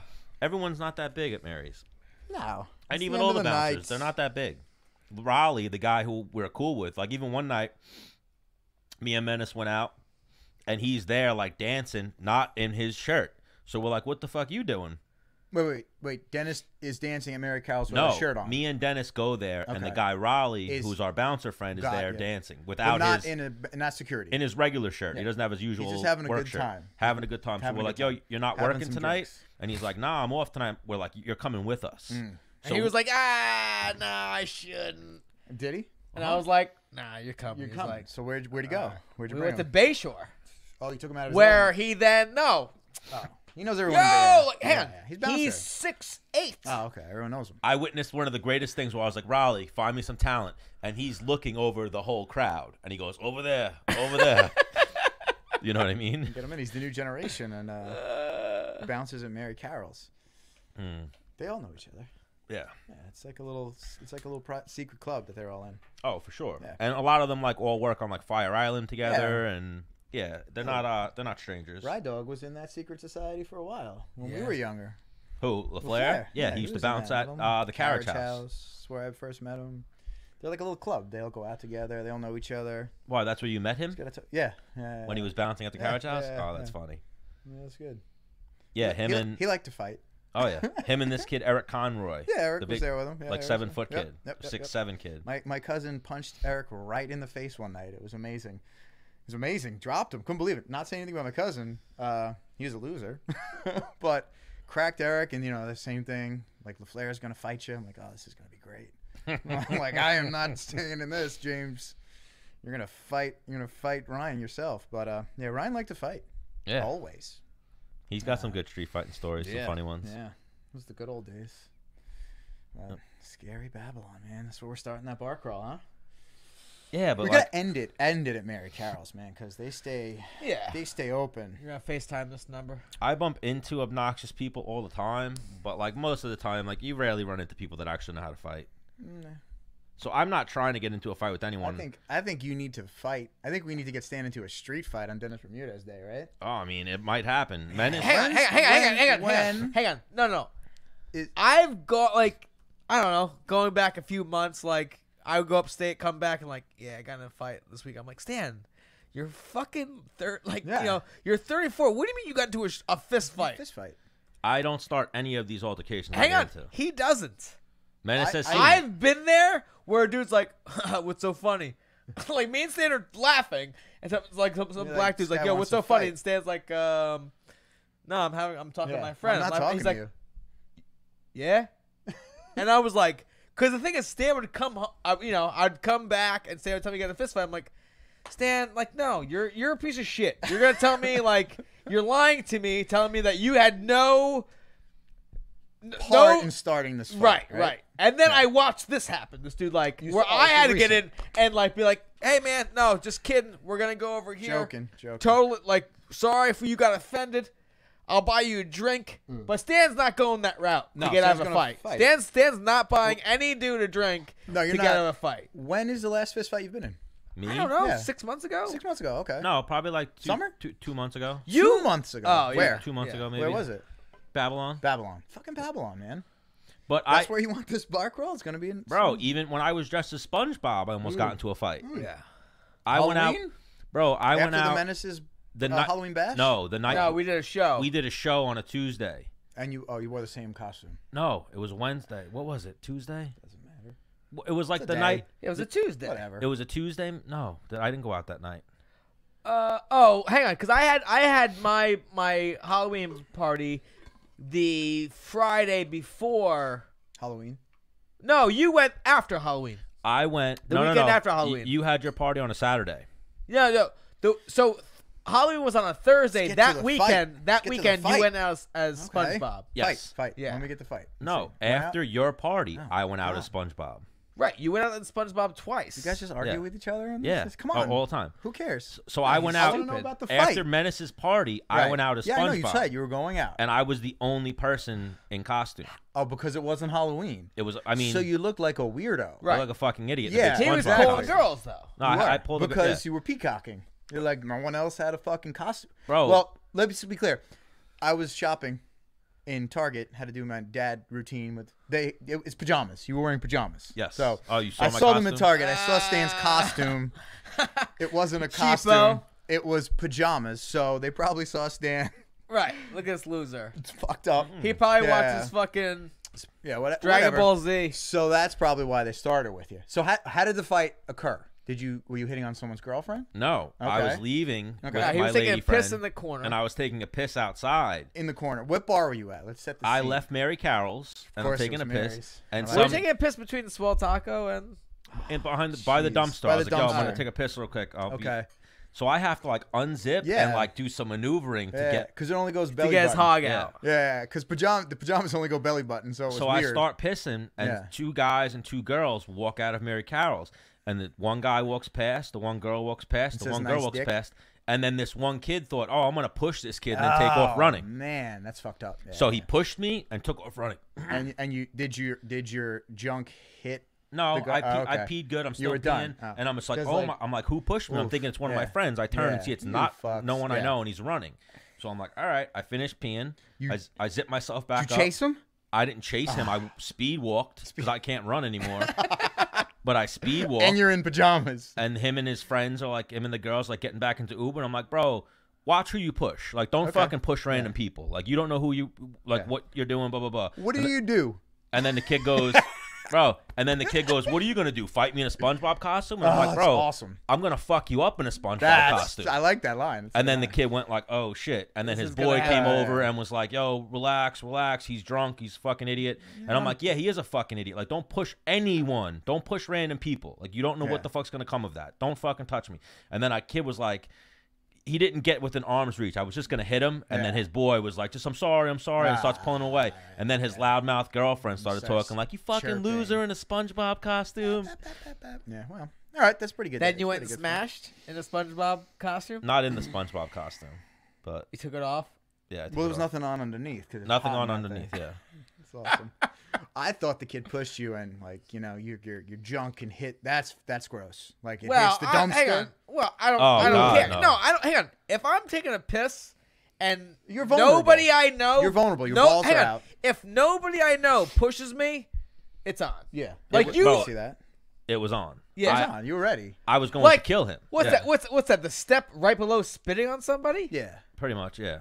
pushing someone when their back's turned. when they're peeing. And they're then his pissing. excuse when I was Yeah. like, "Yo, don't fucking." He's like, "Who pees in public?" I was like, "Fucking every guy, you fucking idiot! Like, don't fucking push random people." It's only Sorry, I don't sit when I pee So Yeah. like you do. is there gonna be public urination at Dennis Bermudez Day? There will be. Oh, okay. Yo, you'll see, Rob. I'm gonna have. We're not promoting it. Okay, but it's No, gonna yeah. happen.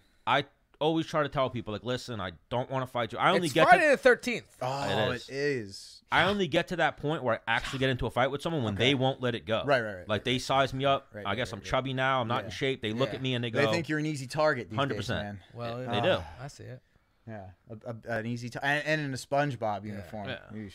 Bro, it happens to me all the time. I would. Yeah. I've been out other I see nights it. with Rob Scotty where people start with me and they'll like look at Rob, they'll look at like his other friend and they go, "Nah, I want him." Yeah. And I'm the fucking biggest one in the group. Right. And they're like, "No, I want this guy." And I'm like, "All right." Man, Because you're like, it's you're like bordering on the on like the edge of ginger, Nah. and you're overweight. they're like, this guy is. What does this guy do? You have And no then- scars on your face. No one has asked you what did you do growing up yet, though, right? Nope. Are you waiting for that day? he can't No. wait. Like this? No, not at all. Bro, you know how I 15 years kickboxing. Bro, I fuck people up. I just Yeah, I know you fuck people up. We used to talk about it all the time. I hit them with, when like- you used to fight, you're like, No, "Yes, he I-" makes them bite on the feint. I make them And bite on it's a feint over. and then I just Okay. shoot a straight right hand. I like and it it. works Okay. all the time. Because they're that's it. They bite on the feint like yeah, this. Yeah, I got it. And then like, boop. All right, so what are you gonna call Joey or Velmont? My buddy Joe. Okay. Joey. Found out where you get on in the future. Who's Joey Albright. Joey. Yeah. Rich is listening. He's giving us a listen. Yeah. Well, it's all you're on. Yo, big dog! Whoa. Turn it horizontal. What the fuck's up? Turn your phone horizontal. Like this? Oh, look, Yep. someone's See got that? a screen, yeah. The gang. What's up? So we bro? have my strength coach, What's going on? Rob Nice to meet you, Labiento. sir. You could How are you? bounce some things off of him. We can't see your full face. You can see the beard though. The beard Yeah, looks great. beard. Ah. And then, you know, my co-host, Stan the Man. This is my, he's my friend too, but I met him through my older brother, Dean. They've been many of fights together. Since we're talking street fights. I Yeah. like it. But we are a fighting / like, you know, man show. Lifestyle. Man show now. So, Joey, you used to be a professional BMX racer. Yes. You know, a lot of people might not know that. When did you start getting into, when did you decide, like, you know what, I'm going to fucking race for money on a bicycle? So like I did it like everybody, right? Like around the neighborhood, Right. whatever. And you always make- won. Yeah, well, you make whatever. You make homemade fucking jumps, etc., etc. And then like when I was younger, I never had the situation to actually race, just like because of my upbringing or whatever. It just wasn't financially like. So as I got older, I actually started really late. I didn't start until I was like 15, 14, which is really late. So I would do it here and there, and then like I started doing it more and more, and just got like better and better at it.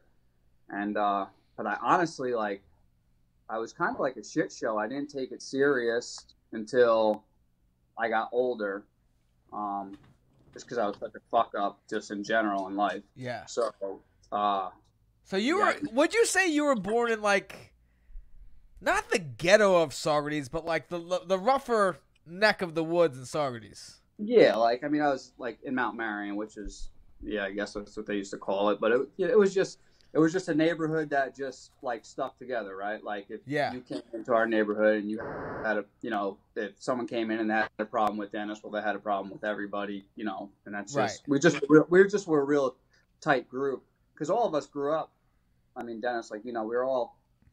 Most of us most of the neighborhood didn't have like their dads, right? So like it was different. Like I didn't have my mom, right? So when you're younger, it was something's got to give. So like when you don't have a father, you have your friends more. Yeah. So as fucked up as it is, like that was just normal in our neighborhood, right? So, we were just tight, but we all we were just a real tight. But the neighborhood that I grew up in and I'm still in, like it was like that from the generation before us, and then the generation, it was just it's just kind of like how it was. We were just all tight. We just all came from just broken families and shitty situations, and we just all had each other's back. And I mean, it's just I don't know. It's do you think Matt Marion's still like that? Like with like the kids now? No. We were the last generation of that. Because these motherfuckers would roll up in a party, they'd be like, "Oh shit!" Like Matt Marion's here. You're like, oh god. and like someone was getting beat up. Like, yo, Stan, you would have been perfect for Matt Marion. Before we had you on, Stan was telling a story of how he almost beat some dude up.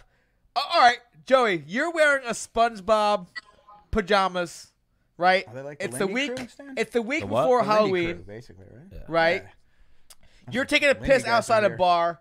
Some dude you don't know pushes you and then runs away. And he's like getting an Uber. Is there anything said to that dude, or you're just clocking him? No, you just got to run them down. Stan fast-paced him Stan down. sped walked Yeah, to him, was like, yo, you shouldn't push people you don't know. And he's like, what are you going to do? And then Stan was like, I'm going to fuck you up. Yeah. And then he goes, oh, shit, this is going to happen if I keep running my mouth. So he started, like, bailing out. So my older brother and, like, Joey and, like, Matt Marion, like, there was nothing said. They would just hit people. Yeah. Well, it was just like, They would I just mean, hit you people. could never do, obviously, now what we used Right, to do. right. You guys would all be, like, Yeah, it's just, you just can't do it. But it's just like, I don't know, it was just like, why, there's no reason for talking. Like, why are you talking? Yeah, we're not gonna- like you I'm not gonna did, de-escalate this you did situation. something. Yeah. And Yeah. you know, like when after Like- I hit you, you're not gonna be like, "Why'd you do that?" Yeah, like SpongeBob pushed you, so Yeah. it's like like there's nothing to be, it's just like, what the fuck you putting your hands on me for? Yeah. Yeah. Like your crew, Stan. Hang on, Joey. Would you? I don't do the pushing thing. Yeah. I hit people if they get within arm's reach of me, but I will talk some shit. Oh, Okay. that is funny. so obviously, Joe, you know, like there's like, there's conflict. It's going down. So when Stan, like, if you get within range to hit Stan just hits you. Yeah. Mm-hmm. Well, I mean, Personal space. like, I never used to understand that fucking saying. Like, people used to say, like, I'm going to tell him to fucking hit me first. Like, what the fuck are you going to tell somebody to hit you first? No. Yeah. So no, you're no, already losing. No chance. I Yeah, do. Yeah. like, what are you gonna, I just never understood that. Now, And hang yeah, on. I've done that, but I'm ready for a rock back. Yeah, but I mean, If come you on, swing at me and miss, I'm fucking knocking you out. And also, Does it give you free, oh, he started this, I'm going to fucking kill him. Like, Yeah. that's right? Nope. You tried it. yeah, You're done. but like, hit Okay. me. Like, Hit me. I dare you. I'm looking to slip it, dip it, rock back, and then fucking But you're also- mollywop you. it's a lot different too. You're a trained fighter. Now, You know hang what on. I'm saying? You're Like, professional. But before being a trained fighter, I've definitely said that. That was your go-to? And that's just because like I'm tough, and I know you hit like a fucking bitch, and I'm gonna fucking eat your best shit and then fucking murder you. well, we know you like getting hit. I mean, Yeah. we've all seen all your fights. Seen your career. Yeah. But you don't start getting going until you get fucking Yeah. hit. So let's go back to BMX. Then I want to get into your son, and then we go back to street fighting. Street fighting. I like the street fighting. So like the BMX. So the BMX thing was, like I said, I didn't really start taking it serious till I got older, and I got actually, I don't even know if you know this, Dennis, but like when I was like 15, 16, no, like 15, I got in some trouble and I got put in a Like a kid's detention, right? Yeah. So it was like, but it was mixed. It was like boys and girls and et cetera, et cetera. So I got taken out of my house and I got put in there, and like went to school from there. But I was in that alternative school for kids that got thrown out of regular school for, obviously for fighting and all that stuff. So it was just a bunch of kids with just fucking anger issues. Yeah. So when they released me out of there, I went, and that's when I moved to Ruby and lived. The Hendersons took me in, Okay. and they were like the savior. If they didn't take me in, it would have been fucking game over for me. So that's like when my racing started being like way more consistent, because they were taking all of us all over the country, racing. But I still was like, I mean, I was only fucking 5 minutes over the back road from Mount Marion, right? Right. So I was like, You're still stuck in your old ways, but like you have your passion Yes. for BMX.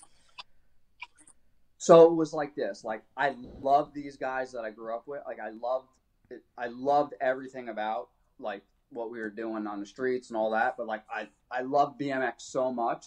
But so I guess I was like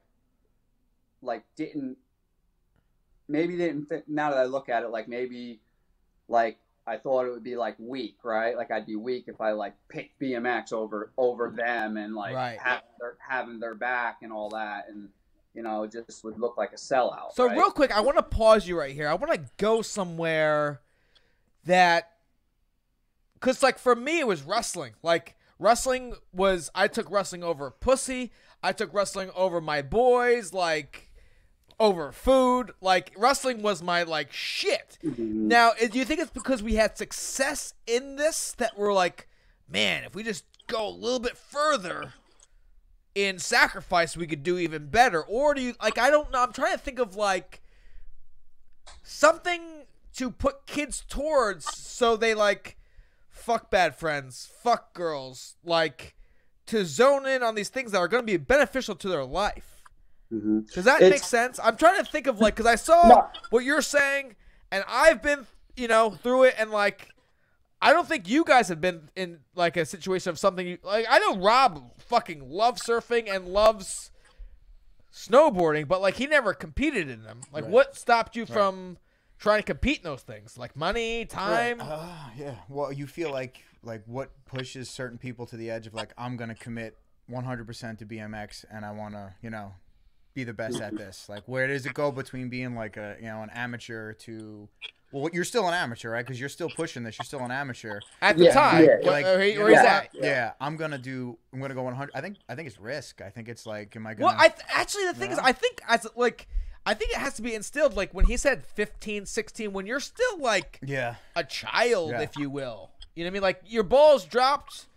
You know what I mean? You got, you know, you're fucking stronger than you were when you were, you know, 10 or 12. But like, you're like you're going around the world. You're going around the U.S. racing, man. You got to go all in, right? Like, you know, actually, the thing is, I had Spencer Christian. Is there someone that you had that was like, no, like you're awesome at this, that you looked up to? So maybe that's the answer. I don't know. Like I had people that like rode that were like older than me. You know what I mean? Like I had this kid that like, you looked up to.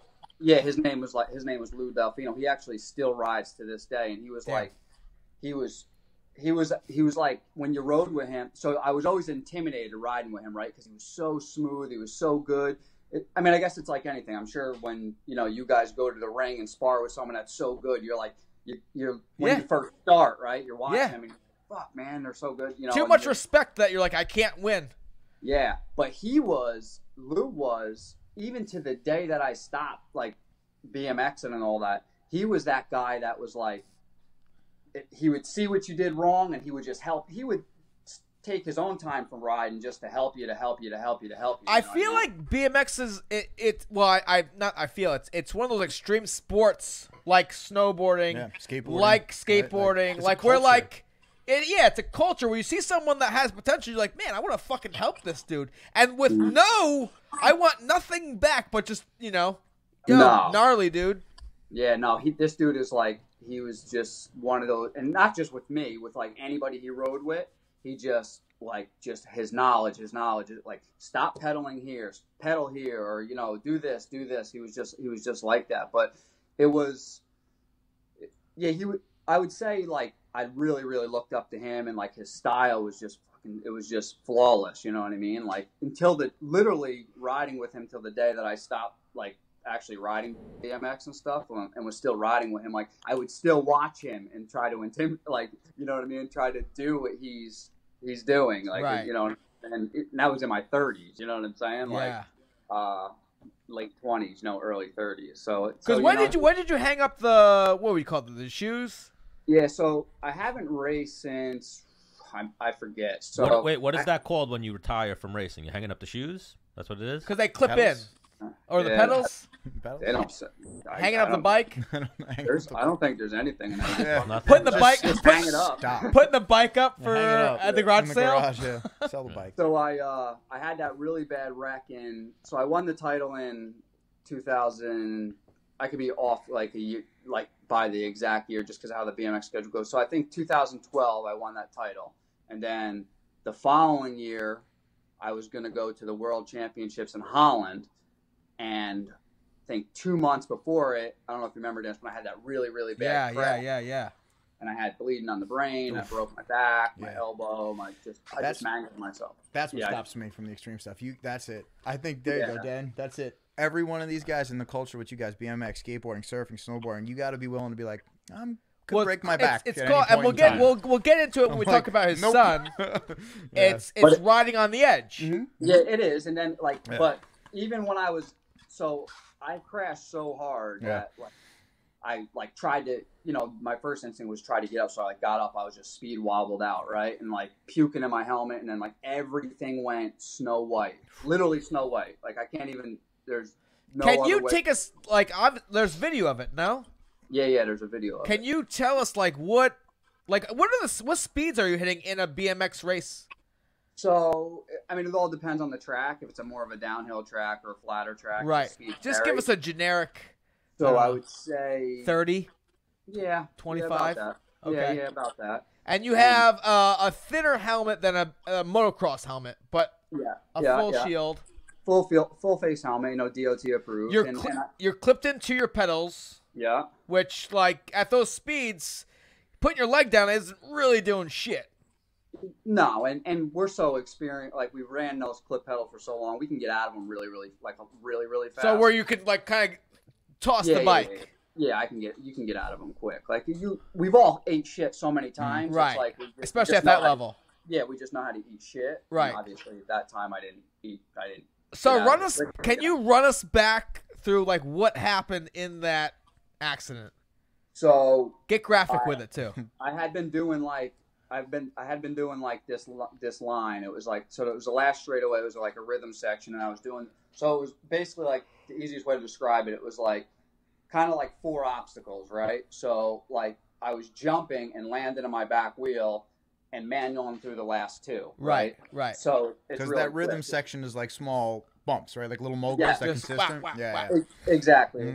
So when I jumped and went to put my back wheel down, I put it down a little bit too soon, and it which sent you on the knuckle. Head first. My head just buried the next one. Oh, and that was just it. It was just it was just game over from there. So as soon as you hit, you pop up. You don't fucking know which way's left or right. So I popped up, and I thought I knew what was going on. You're good. And I was just wind knocked out of me, right? All that. And so I got up because it was at the finish line, and I seen little kids there, and I was like, this is gonna fucking scare them. And I was always with BMX trying to get kids involved. Mm-hmm. Right.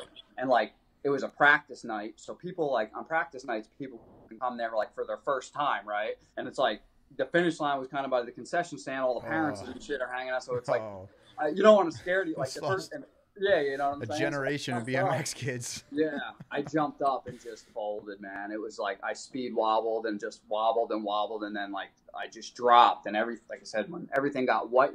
I was pretty calm until everything got white. I literally thought, as crazy as it sounds, I thought that I went blind.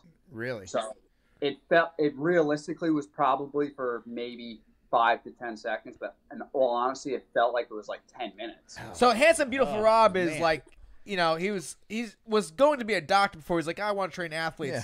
What part of the brain affects the eyes? Back of the head. Smack the back of the head. You can hit your optical nerve. I mean, at that point, that's probably what happened, no? Yeah, sure. If you went head first, you don't know what you were hitting. And you were throwing up and puking too, right? You said? Oh, yeah. So vomit, woo, bit shock, concussion, and then down, out. Did you go out after that? No, I didn't go okay. out. All right. It's kind of like when Jeremy Stevens kneed you in the face. Yeah. Similar. But I actually still take. So I didn't throw up. I had some bleeding on the brain. Oh, I yeah. actually, Jeez, to this okay. day, take. You didn't throw up yet. I gotta take blood thinner pills. Oh wow. Okay. So I won't have a seizure, Yeah. or a clot or something like that. So because the headaches were so fucking gnarly after that, and then when I was going to the neurologist, so they wanted to give me I won't take nothing prescription. There's zero chance. Most of my family were addicts. It's just so you don't want any of it. Yeah, it's just how I grew up. I'm just against all that stuff. There's no way, because I could just go downhill. So I battled with that, and then we did those blood thinning things, and that actually helped a lot. But I still would have the gnarliest headaches in the back of my head for years. and they'd come and they'd go, right? So it ended up being, I go to the eye doctor just for shits and giggles, and we do this eye test, and my one eye on the side where I hit my head was like super weaker. Oh, wow. Than the other one. So I didn't even say this to the doctor. I didn't tell him about my accident or anything. I'm just like, I got these headaches and were you in a car accident? Like, not really a car accident. Yeah, like, did you get hit in the side of the head by a car? No. So then I ended up explaining it to him, and then, dude, I got glasses, and it's been since last February or whatever. I have not had a headache since. Oh, right. So it's like all these years I went fucking dealing with these headaches, and ended up being something as easy as a pair of glasses. Easy as a pair of glasses. Yeah. Or just don't take a 30-mile-an-hour BMX. Yeah. Fall to the head. That could have saved it too. But hey, I mean, no guts, no glory. Am I right? Yeah. Ben? So I tried to come back from. I actually did come back from that. So obviously I missed Holland. Mm-hmm. Like in my mind, I was like, oh, I'm gonna make it back for Holland. Yeah.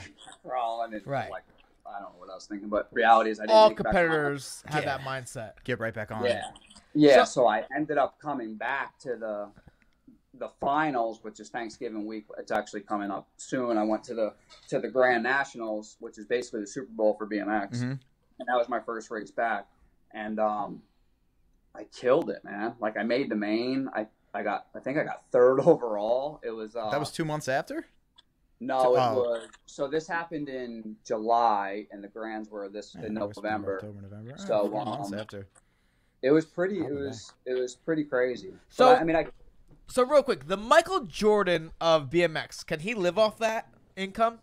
Oh, for yeah. sure. So I think the more I've learned about just sports and obviously brand, it's there's when I was doing it.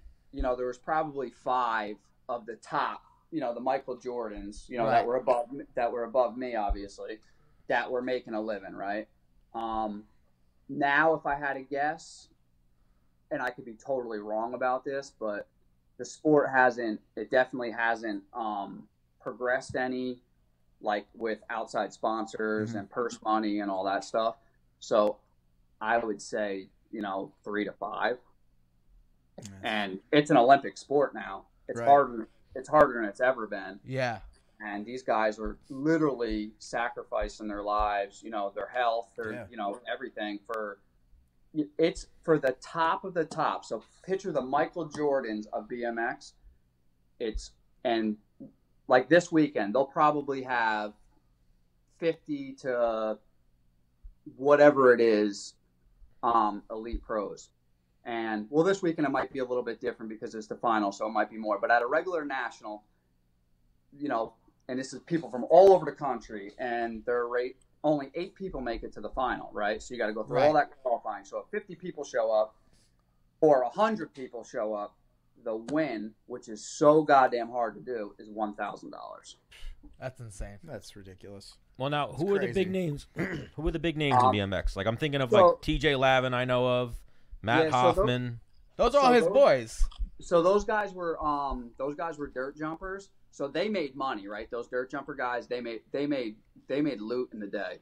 But like right now, BMX wise, it's like, Joris Daudet, he's from France. Connor Fields, he actually won the Olympics last go around. He's from Vegas. Honestly, the South Americans and the Frenchies kind of are running the show right now. So if they're called dirt jumpers, what is your style called? It's just BMX. Racing. BMX? Like Because cross, right? I remember going to a park and he was there with a couple of locals, and like watching him like send this bike 15, 12 feet in the air. I just throwing it around like nothing, and I'm like, what? Like I'm like, look at the jump. Well, they make it look so easy. Yeah, and I'm like, I think I could do that. And then when you're actually there in person, you're like, nah, I'm good. Chance. You're doing like bunny hops. I'm good. No, you don't even touch the ramp. Are these guys the same guys doing the mountain bike cross too? And any That's guys different. Do that? So it is, but it's funny. A lot of guys that do both, or? They end up switching over to mountain biking. Okay.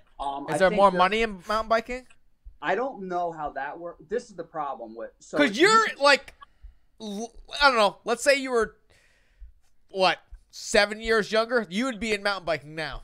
No? Oh, yeah. I mean, it's completely crazy. Because my older brother started mountain biking. He was like, yo, I know you're into biking. You're good. Come ride with me. Joey goes a few times like, oh, this is my shit now. Yeah. I mean, so like Dennis's brother's been trying to get me to like mountain bike for like the last 2 years, and I was just like, nah. And then like, so this year I finally did it, and like, I would have never had the finances to be able to do this when I was younger, but it's so fucking badass. Like, it's insane. Have insane. either of you mountain biked like downhill? No, not legit. Like, when I've gone like 1 or 2 times, I went one time in California. I went one time with Dean. When I'm done, my fucking hands are like this. But these dudes are throwing backflips now. I'm watching. I watch like it's on TV. They have like the Red Bull series and stuff. They're doing backflips off of cliffs. Like, I cannot believe what these guys are doing. What's the damage on those bikes? I don't know, 25 grand. So I mean, some of them are really, really expensive. Like the one that I got in April was $3,500 and it's not it's obviously it's really a good, good. Bike, right? It's nothing like the pro level what the guys are doing. Yeah. Like I'm looking at one right now that I ain't gonna be able to. I'm trying to sell my bike. Like the one that I want right now, it's like $8,000. You know what I mean? It's crazy. But to you do know what what I mean? they do now.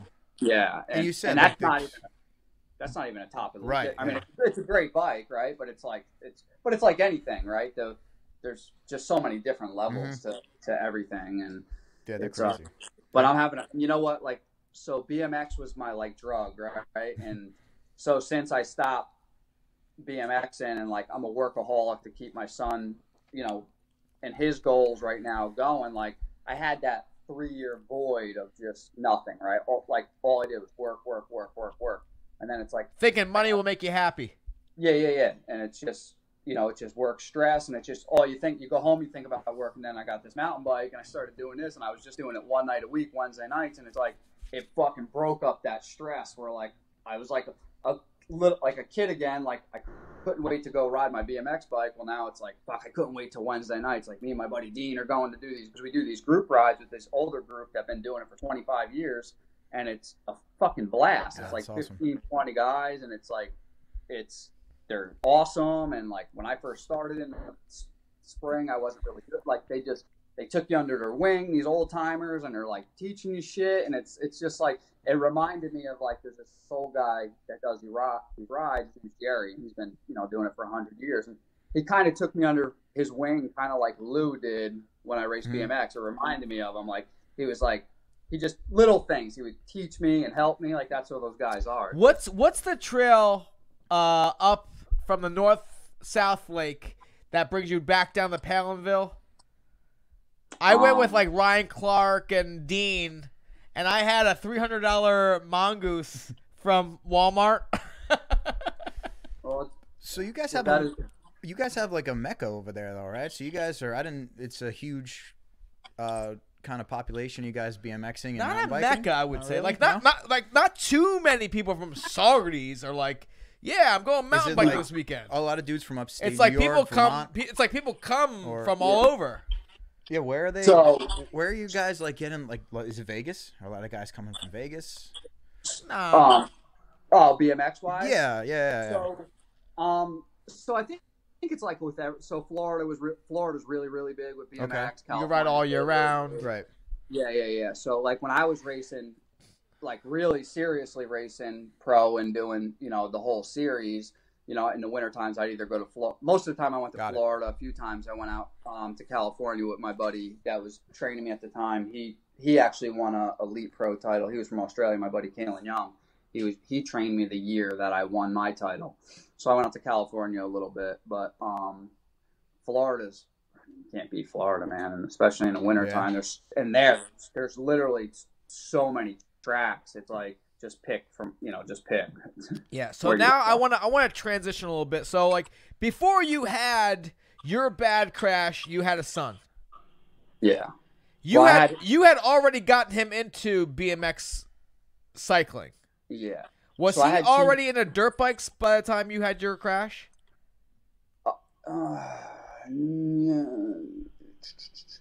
Sort of. So So I had TJ when I was 18, 19, somewhere around there, and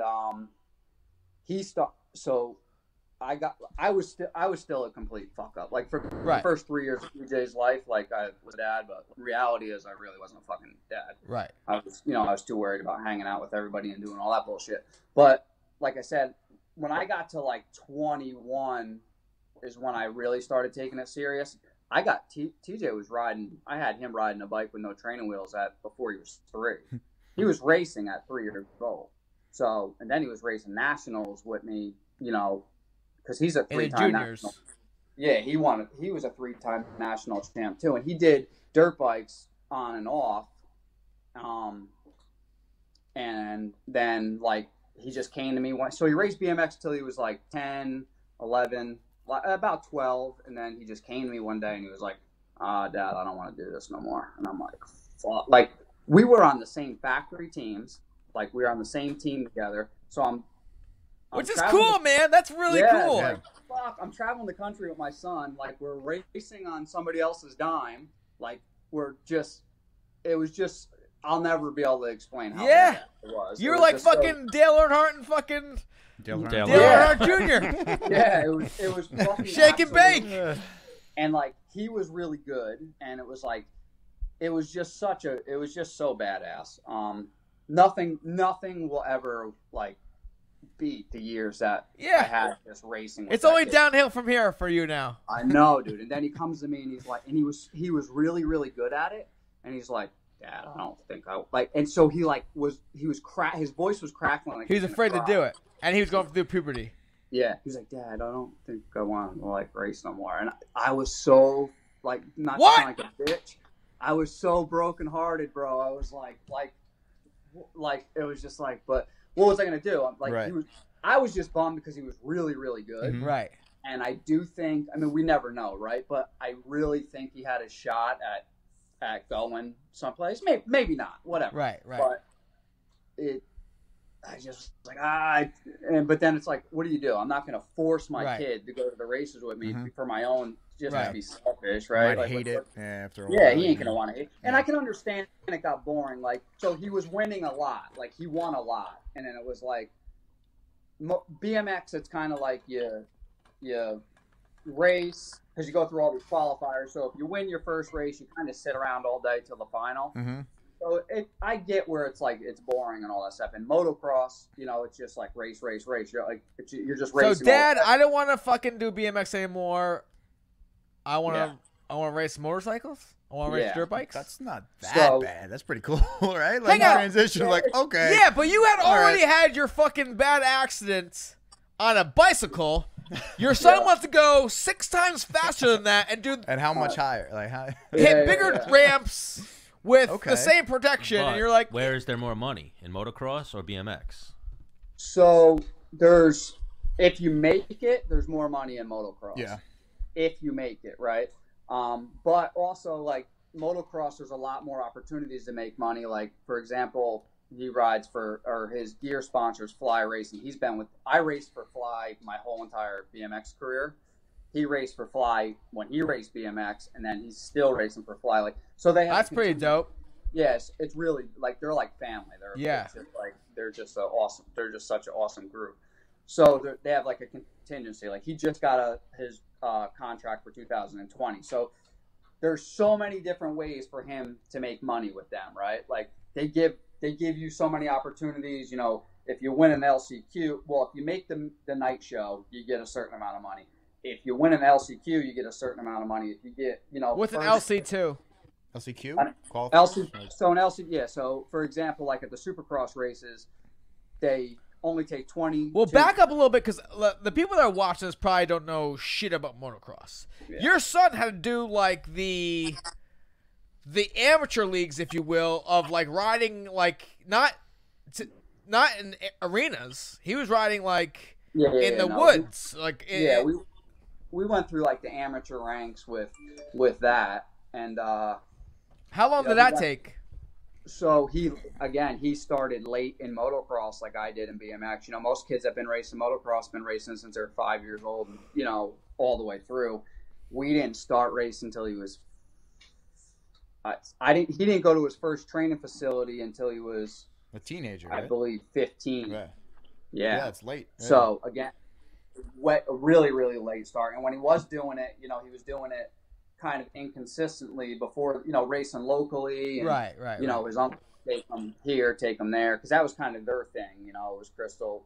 Crystal was with, Roger at the time, and Roger raced, growing up. And so they got TJ actually into it. So honestly, it was like their thing. I was away racing BMX, and they were doing the motocross thing, because that's how we got into it. And then, some things had changed, and then,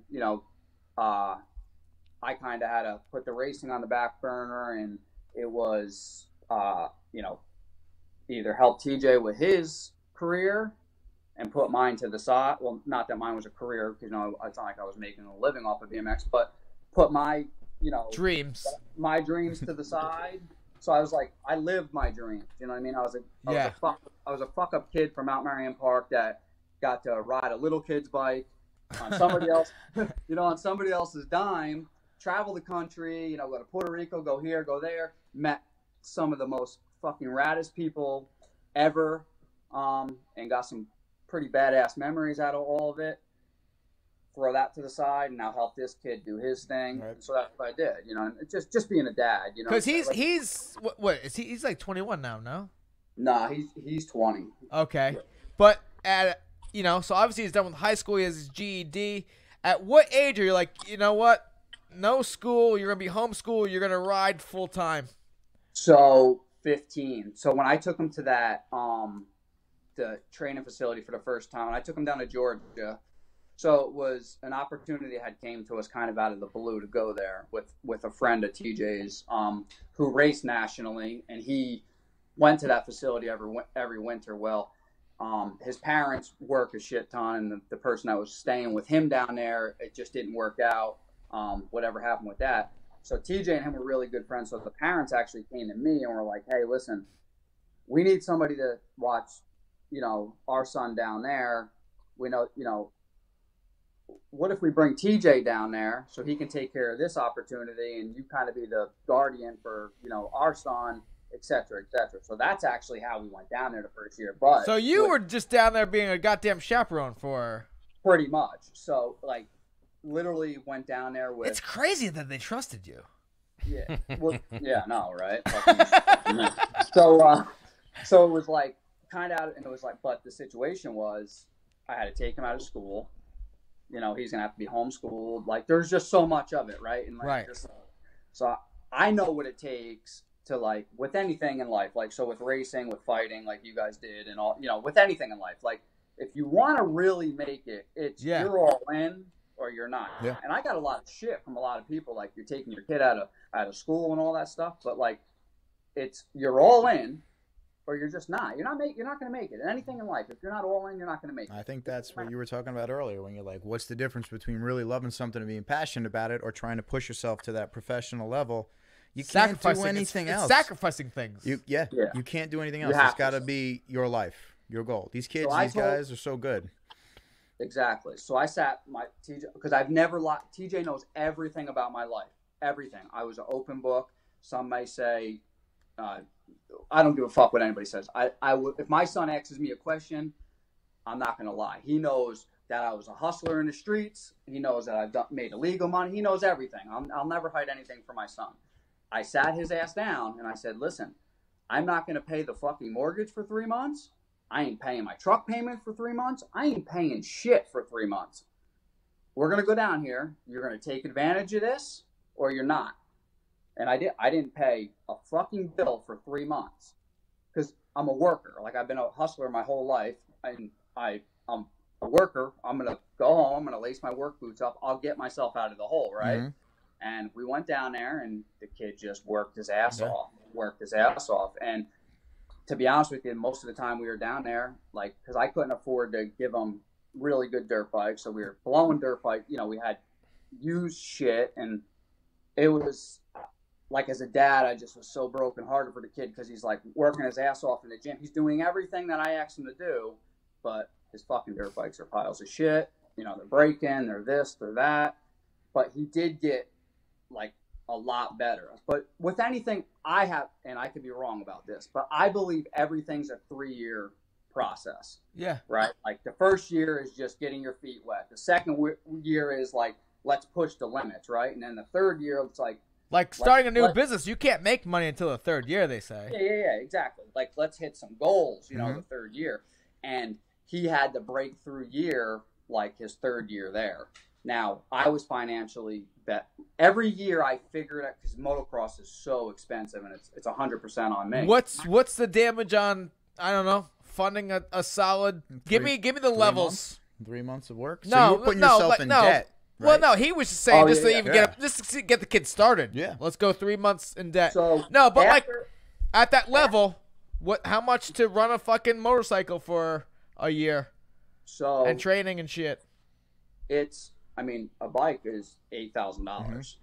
You normally that's lower level, no? That's a stock bike. Yeah. Bone stock from the dealership. You go and you buy a dirt bike and you push it out the thing. Well, at his level, even amateur wise, when he got, to the B class, to the A class, you got to mod those motors. Like, to have a competitive motor, you're talking 5G. So picture going to a dealership and buying a bike for $8,000, bringing it home, taking the motor out of it before your kid even rides it, taking the suspension off it. You send the suspension to the suspension guy, because I got to set it up for his weight, his skill ability, et cetera, et cetera. You take the motor out that's brand new, you send it to the motor guy. The motor guy mods it for $5,000. So, you know what I'm saying? The suspension. It makes it less reliable. Less reliable. And then you're talking the fuel. So for 5 gallons of race fuel for his dirt bike is $135. What? 5 gallons. What? Yes. Was that last They got a year? monopoly on that shit, huh? How many times you go around the track on that? What's your a pail will last. When he was doing outdoors, as an amateur, you go through a pail a weekend. Oh, okay. So if it's a 3 days. most amateur nationals are 3 days long. You have Thursday's practice, Friday, Saturday, Sunday. Expensive sport. Very expensive sport. So it's crazy. I literally work my ass off for him to do this.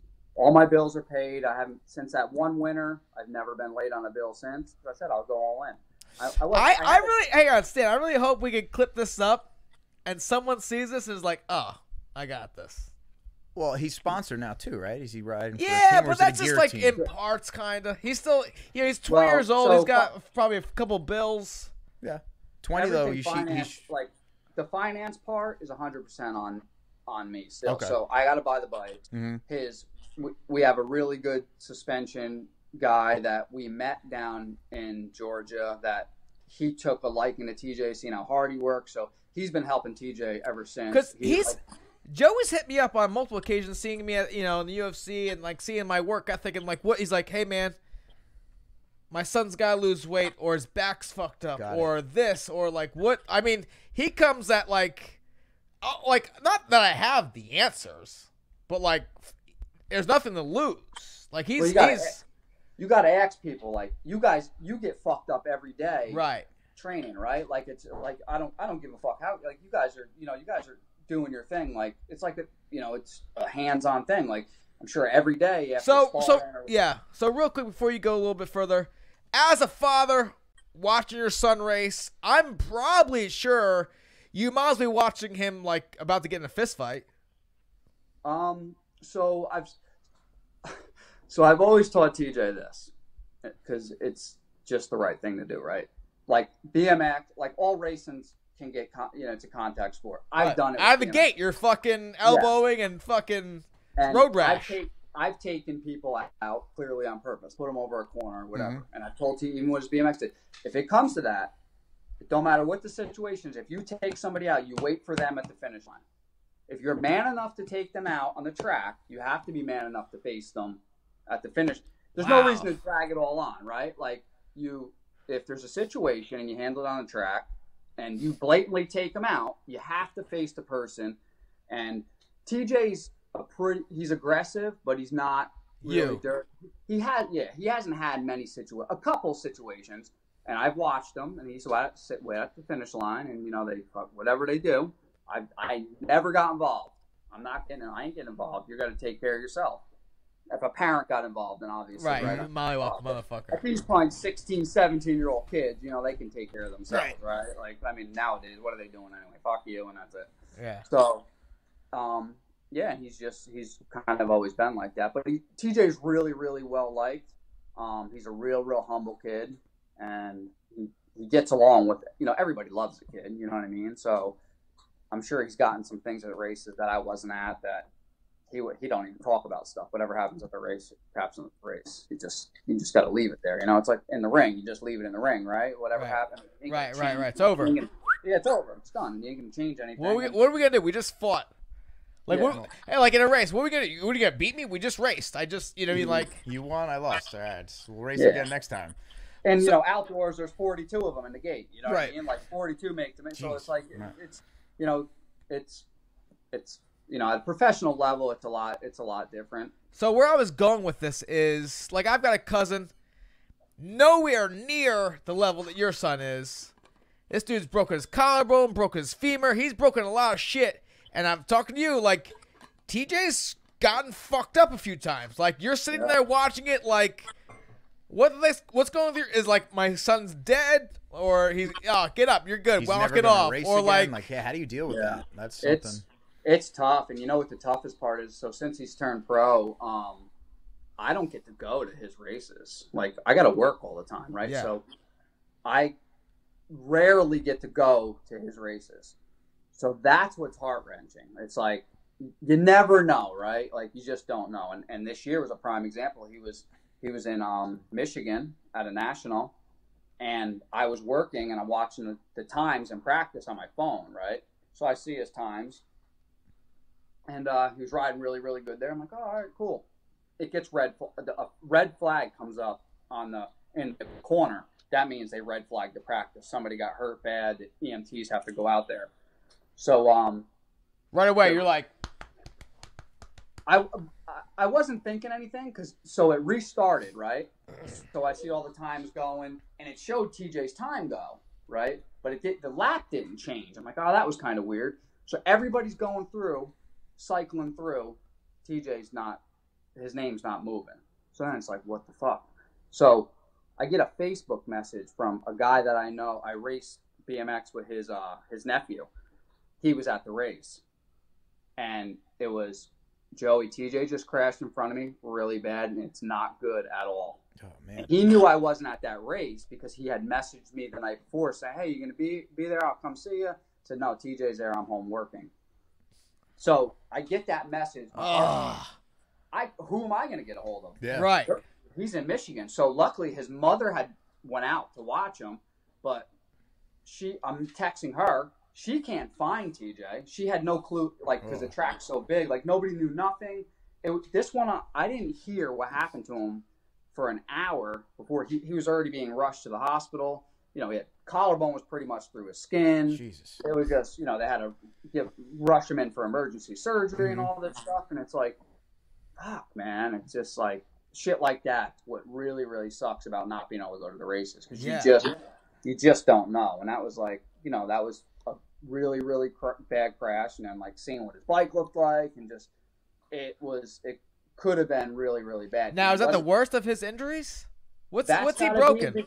He's broken. I mean, he's broken a lot of shit. But that had to have been the worst, because it's nothing he did wrong. It was a mechanical. His front sprocket actually sheared the thing. It shot off. The chain wrapped up in the sprocket as he was going up the lip of a jump. So it sent him over the handlebars. Oh, man.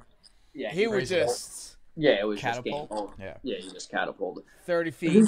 But he's done, ACL. He's got ACLs, wrists, collarbones. I mean, it's a crazy it's just sport. Yeah. Yeah, but what's crazy is it's even like with BMX. Like, I've broken everything multiple times, and it's just like, I don't know.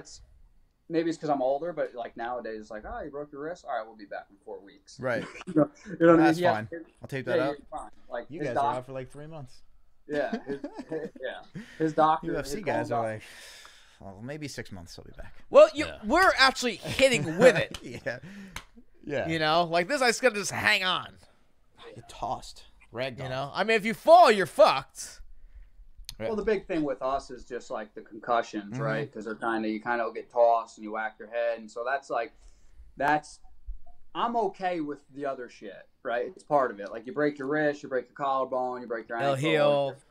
They'll heal. It's bones. It's part of it. It's like that's no big deal. It's just the only thing that worries me is the concussion shit. Yeah. It's just with I the don't CT know and shit and Yeah. all that Yeah. fucking. That's what I'm saying. Like I don't know. When I was a kid, like I feel like I've had 100 concussions, right? Oh, Like, so last time I spoke to you, you were asking about maybe his weight or his strength, and I was like, man, one of the big things I've been told is creatine, and he was concerned about his son gaining weight on weight gain from creatine it? because for every 10 pounds is 1 horsepower on a motorcycle. Oh, okay. no, I think I could be wrong. I think it's like every 2 or 3 pounds is a horsepower on a motor. I could see And that. TJ's bigger, so Yeah.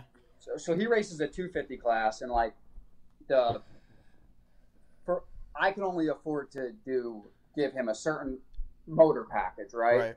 So he has to be as light as we can make him. Now the problem is he's 6 foot, He's a big guy. Yeah. and You don't see that a lot in that, right? and he's motocross got race? really big quads Yeah. and big ass from BMX racing. Right. So Right. the rest of his body is like no body fat at all. So he's just in shape. He's just bigger. That's a big dude Yeah. to ride. Yeah, I said like How much does he weigh?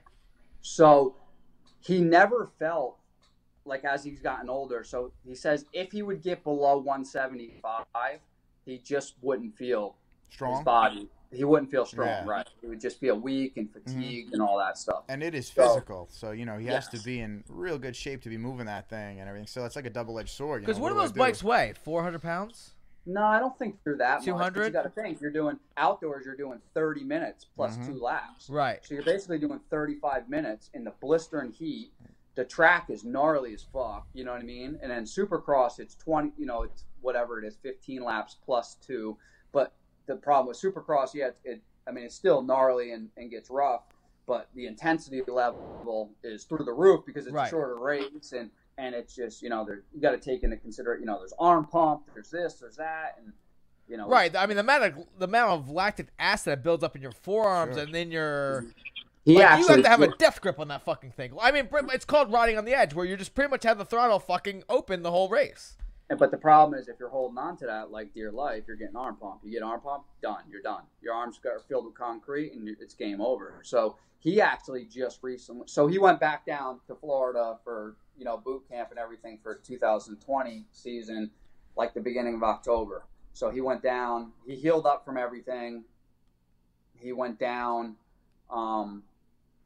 He was having some back issues still from that crash. So he ended up seeing like 2 different chiropractors. Oh, there's nothing wrong with him. And then he went to another chiropractor. I told you physical therapy was probably the move, right? Yes. Yeah, but dude, in Kink here, it's so hard. Like, it's so hard to find somebody that understands what he does. Right. And nobody wants to.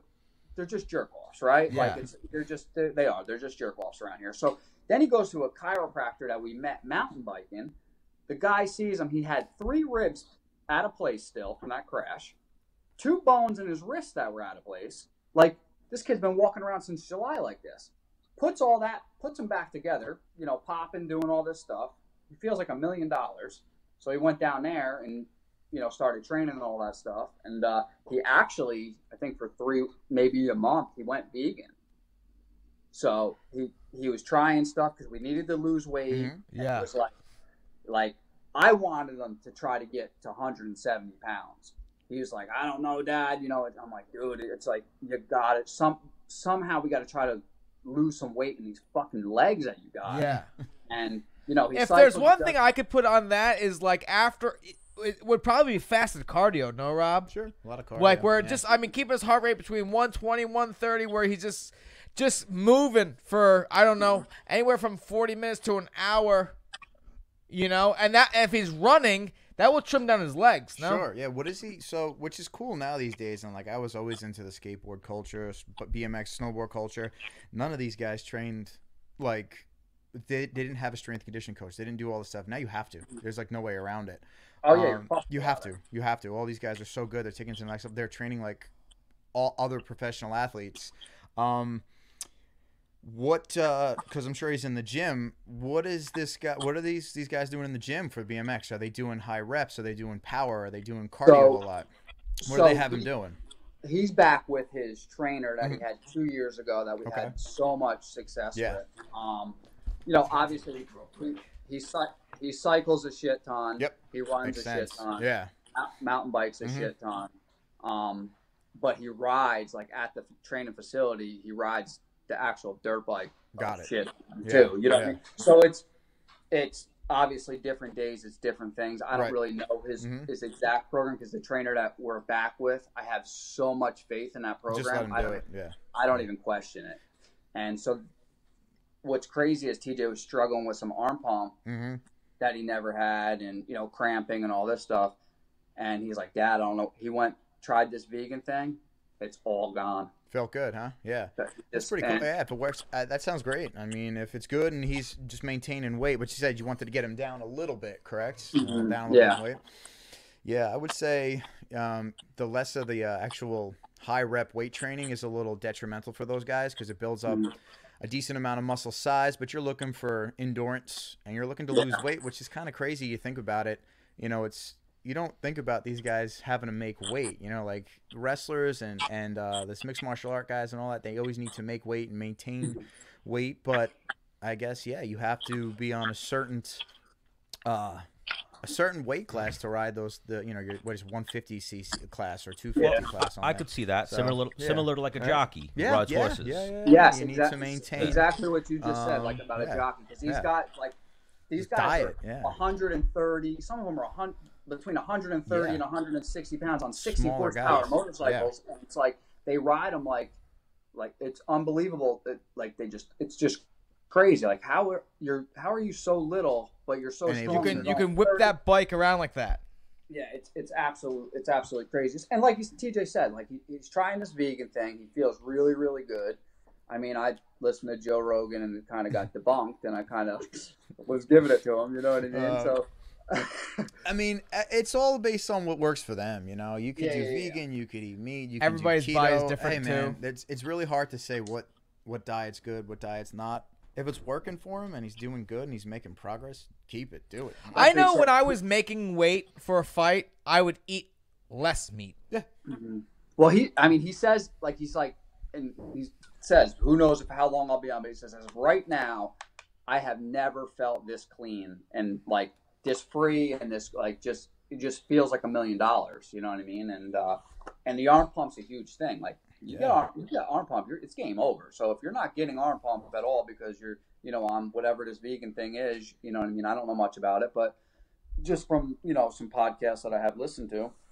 But it's like, I mean, I'm a meat guy. I want meat. Like I want to eat meat. So you know what I mean? Like, but yeah. So it is what it is. Oh yeah. Give us your best street fighting story. Give me a good Dean Bermudez including story. Dean Bermudez. Oh fuck, man. How many would you say you and Dean have scrapped in together? We've gotten a couple. So like, there's just I was trying to think. Like, I have so many of them I can think of that I wasn't. A few house party ones that he was in. So from the outside, like what I've heard about Joe, I've never been around these fights, whatever. I just always did the right thing, Dennis always trouble doesn't find you. You gotta try and follow. Yeah, so Joey would be out looking he'd be pushing a guy. But like no, I've been I've been told from people like just he would sleep people. Just one whether they knew it was coming or not. I was never somebody like I didn't go out like I'm fucking someone out tonight. I would never randomly disrespect somebody or etc. But I was never, I would never. You're not disrespecting me. We're not gonna. It's just not happening. Right. And again, if you're with, I don't care what anybody says. Like, if you have a problem with fucking Dennis and I'm there, I'm getting involved with it. Like, I love my friends. Like, we all grew up tight together. It's just you have an issue with one of us, you have a problem with all of us, and that's just how we grew up. No matter if it's right or wrong, and there were 5 of you, there was 2. Like, it doesn't matter what the situation is. That's just what it was, and that's how we all. Yo, Joey, do you remember the one time I a problem. I was living in Pennsylvania. I had a problem with this dude in Baltimore. I called my brother Dean. I'm like, yo, this dude, it's going down. He's like, give me a sec. He called him, his boy Phil. We had like one other dude. Like, all right, tonight. Drive to Baltimore? Yeah, So like you they were were gonna gonna come from meet them. New York. I was gonna meet them in Pennsylvania, and we were gonna go fuck this dude up. And whoever, it didn't matter if he had 30 people. We were like, the 5 of us are gonna go fucking. It's going down. And the dude, I don't know. The dude ended up being like, nah, or he stopped like answering my text or whatever. I was like, you little pussy. Well, now there's another dude. We won't say his name or give him any recognition, but there's a guy from up by where you are, Joey, that wants to fight Dennis. Nice. Oh no, fuck that guy. He'll probably fucking murder him. What's his name? I don't remember his name. Oh fuck. But yeah, It's a Roth. It's a Mark Roth. Why would Mark Roth want to fight you? He's constantly. Do you know he's? he like messages our No, fan Dean, page. Dean told me he got lumped up at a party one time, whatever, because he runs his mouth. He's constantly messaging like the fan page, like, "Yo, let's have a fight at Canton's Field. I'm sure you'll get a lot of people come buy tickets, Oh, and he I'll wants to do- fuck you up." I'm like, dude, what are you? You're shot. He's trying to make a name for himself. Well, no, because he said something one time on a page, and I was like, "Yo, Dean, who the fuck is this?" And Dean was gonna go fuck him up, but Crystal talked him out of it. I was like, all right. That would be a pretty good show, though. Oh, it'd be Be hilarious. a great man show. Hang on, this dude that's going to his head right now. I was like, if I see him, I'll probably fucking smack him. Yeah. Anyways, We had Dean when Dean was up here, and we showed Dean. Dean got a little riled up. Dean was like, "I'll go fight this guy as soon as I get back to." well, no, oh, Stan, you're supposed to. And then it turned into, I'm gonna go to Saugerties and fight the guy at Canteen Field. Like high school shit. Meet me at the field. That's how Yeah. you should do it. Bro, but like the guy's an idiot. He wrote like, "Yo, we're gonna sell tickets for $50 a pop. I bet we sell 10,000 tickets." There's not even 10,000 people in Saugerties, is there? That's I probably the don't think population. so, but that would have been a good payday for you guys. It would have been. Yeah. Good. What, are you going to 50-50 with this guy? I don't know. But as soon as we start selling tickets, I'm sure it's gonna get shut down by the cops or fucking something. There's no way you could legitimately do that. Like set up an event on Eventbrite, street fight at Canteen's Field. See how far you get. I mean, has it been done before? I don't know. You should try. No, it would never Yeah. happen. Too much logistics that would stand in the way of that happening. But would you do it if you could? I Yo, would fight the guy. Hang on, you know, Stan would you be know, all you know about what's this. really funny? I think I was like 1-0 pro, and I know like Dean and those boys, like they like, yeah, like they don't ask questions, like they'll fight anybody. I remember like, yo, Dean, we should have like a fight club at your house, and like I'll fight your friends, and like we'll fight for money. And Dean was like, are you fucking stupid? They're not gonna fight you, you asshole. Like you actually like.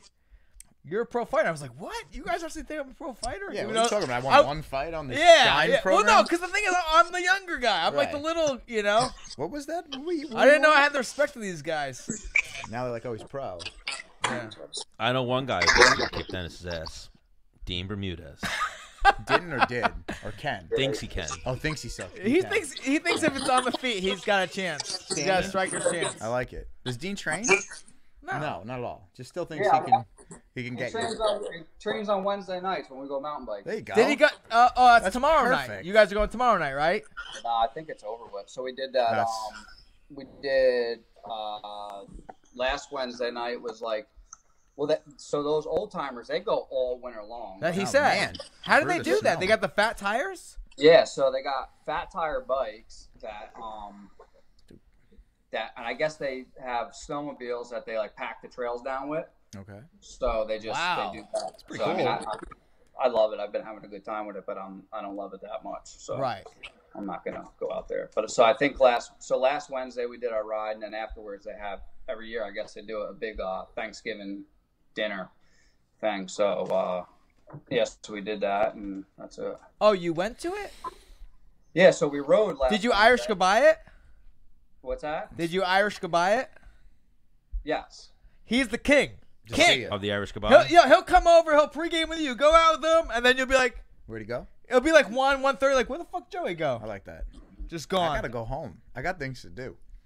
It's good. You don't know where he went. Hey, yeah, it just takes You so know if long he's to say okay, goodbye you to know if he- everybody. yeah. There's an art to it. The No, Irish Goodbye. oh, he's amazing. It's hard to do. Yeah. At this point, no one gets mad anymore. Like, oh, it's He it's left. about that time. Makes sense. He went home.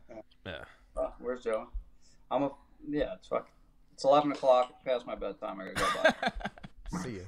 What do you want to stick around and say goodbye to Do you everyone? have the one story? Do you have one story before we end? Of what? An Irish goodbye? Fist No, fight. Dean. Fist fight. I can't remember. I think he was at like this house party fight that one night that we were in, but I can't remember exactly. Do you have do you have a good reason why a fight started? Who you know? I mean, you don't know the names of who was there. How many people were involved? Probably 90% of the fights we got into, I honestly don't even know what the fucking reason that we got into the fight was. Is this high school? High school fights. Like a Cafaldo or Decker a said little something after high school? inappropriate to somebody, Nah, got well, pushed, and then that was all. I mean, with Derek and them, that was like half the fights that I got into, I never even fucking started. It was just like, you know. That's Stan says the same that's thing. my friend. I don't get into any fights Yeah. that I start. Yeah, it's like fuck. How man. did It's this like, happen? I'll finish them though if you get within arm's reach of me. That's it. Yeah, or you're turned around like you're at a party, you're talking to chicks and shit, and you turn around like your whole entire crew is just fucking fist fighting behind you. Yeah, then you got to do Like, something. that's what happened that night. That night that I got stabbed. That's what happened. Oh, that's wait. You said you don't have a story. That's an excellent story. That sounds like a good Let's one. bring that story. Was Dean there? If Dean wasn't there, it's okay. I want to hear the knife No, story. I think Dean might. There you have go. been there. All right. I think This is a he great was story. there. Yeah. So, House party? nope, it was a woods party. Okay. Yeah, this part in the woods. Party in the Yeah. woods. It was a woods party. Like, so I was a actually- bonfire, a Okay. nice Yeah, fire. yeah. So a fight had broke out with like just everybody was fighting, right? So Because I another looked over, town came, like Kingston came or some shit, It was or like I think- Orianta, Aniora, or Yeah, whatever, yeah, like or Woodstock. Like Ontiora or Woodstock, yeah. Oh, okay. So that had broken out, and like Jeremy and like they were just mopping these dudes, right? So it was not even worth like it was just like, oh cool, they're talking. So I was talking to these chicks. My and boys are good. So she's like, Joey, watch out, and so she like kind of like grabbed my shoulders and turned me around, and like I look, so this dude like running at me, swinging his arms. So I like look behind me, like where the fuck is this guy going? Right at you. So he gets closer, so he's running towards me. I clapped this dude so hard. So he folded, but when he folded, so he was running towards me, he folded and he fell. and his Forward. arm- he kind of hugged me, right? So he had a knife in his hand. Oh. So when he did that, that shit just went 4 inches down, in my back. But at the time- Hug behind the back. yeah, Holding so on. Kind of like he Out when cold? I came up, he went this way. Yeah. He was out. So like I threw him on the ground and just started kicking him in the face. Yeah. And I didn't even know. Starting to break I his didn't even face. know I was stabbed Right. at all. I had no clue because your adrenaline. Right, Yeah. right. And then my buddy Jeremy, I hear, yo, I got stabbed, and so I like look over and his leg is just gushing like where his quad muscle goes Man. into like his knee, and I'm like.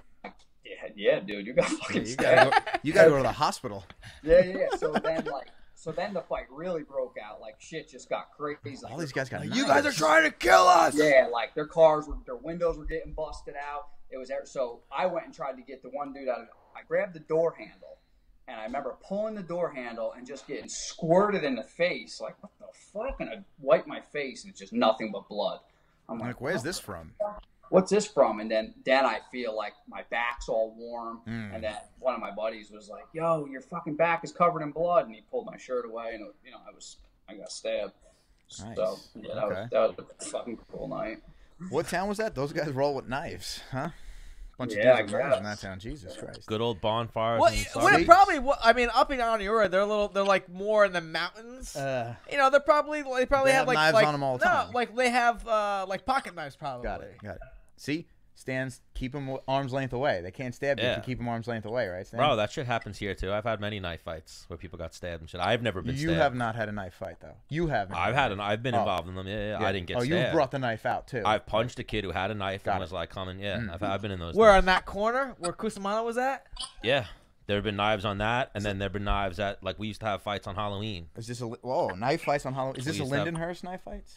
Lindenhurst knife See, fights. Lindenhurst is kind of like what is it? The Mount where you guys Mount from? Marion. Mount Marion kids. I get it. We're at Yeah. parties. You see Lindenhurst roll up, and you're like, uh-oh. Yeah, kind of. Rob's like a rich kid. He lived in like the whitest neighborhood on Long Island. No, I just moved there. Yeah, I like just moved West over Islip there. is worried about Lindenhurst, but I just nobody else is moved worried over. about Lindenhurst. They call it white islip. Yeah. They Here on Long Island. They got in trouble for it. This was in the news recently. It's pretty For what? ridiculous. Calling it white eye slip. Yeah. Well, But no, I grew factual. up in North Babylon, then I moved to West Islip. Oh, So okay. North Babylon's legit. Yeah, North Yeah. Babylon can get a little. There's some knives in North Bab. Yeah, 100%, North Babylon wasn't worried 100%. about Lindenhurst coming over. No, That's true. not at all. Yeah. How far are you guys from like Shoreham? The trip. Yeah, we're like, I don't know, 40 minutes, right? I'd say 40 minutes. Because there's a from track Shoreham. over there, Yeah. right? Oh, yeah. There's, I know some Yeah, guys yeah. who do ride over there. Yeah. So Yeah, I we're, used to race nationals over there. yeah, it's out east. It's closer to Montauk over there. But it's, And out there can get real ghetto. I get some knife fights out there. There's Listen, definitely. man, Yeah. some of the best BMX riders in the Northeast, maybe even the country, have came out of Long Island, man. Really? I didn't know that. I have one of my neighbors, his kids ride motocross and BMX too. I guess it's a big Well, I thing. mean, if you think about it, Long Island has like a of very tracks. high amount of money Mhm. to get the kids the best training they I guess, can get. yeah. And But these are actually they were just always super talented and like skilled. Like their skill level was always like, and it wasn't just like one. It's always like it wasn't. Most areas like have a couple like really good ones. Like it seemed like all of those dudes from the island were just I so. guess that's it, yeah. They were just so dirty. Their skill level was just crazy. Probably only the good ones left here. What do you mean?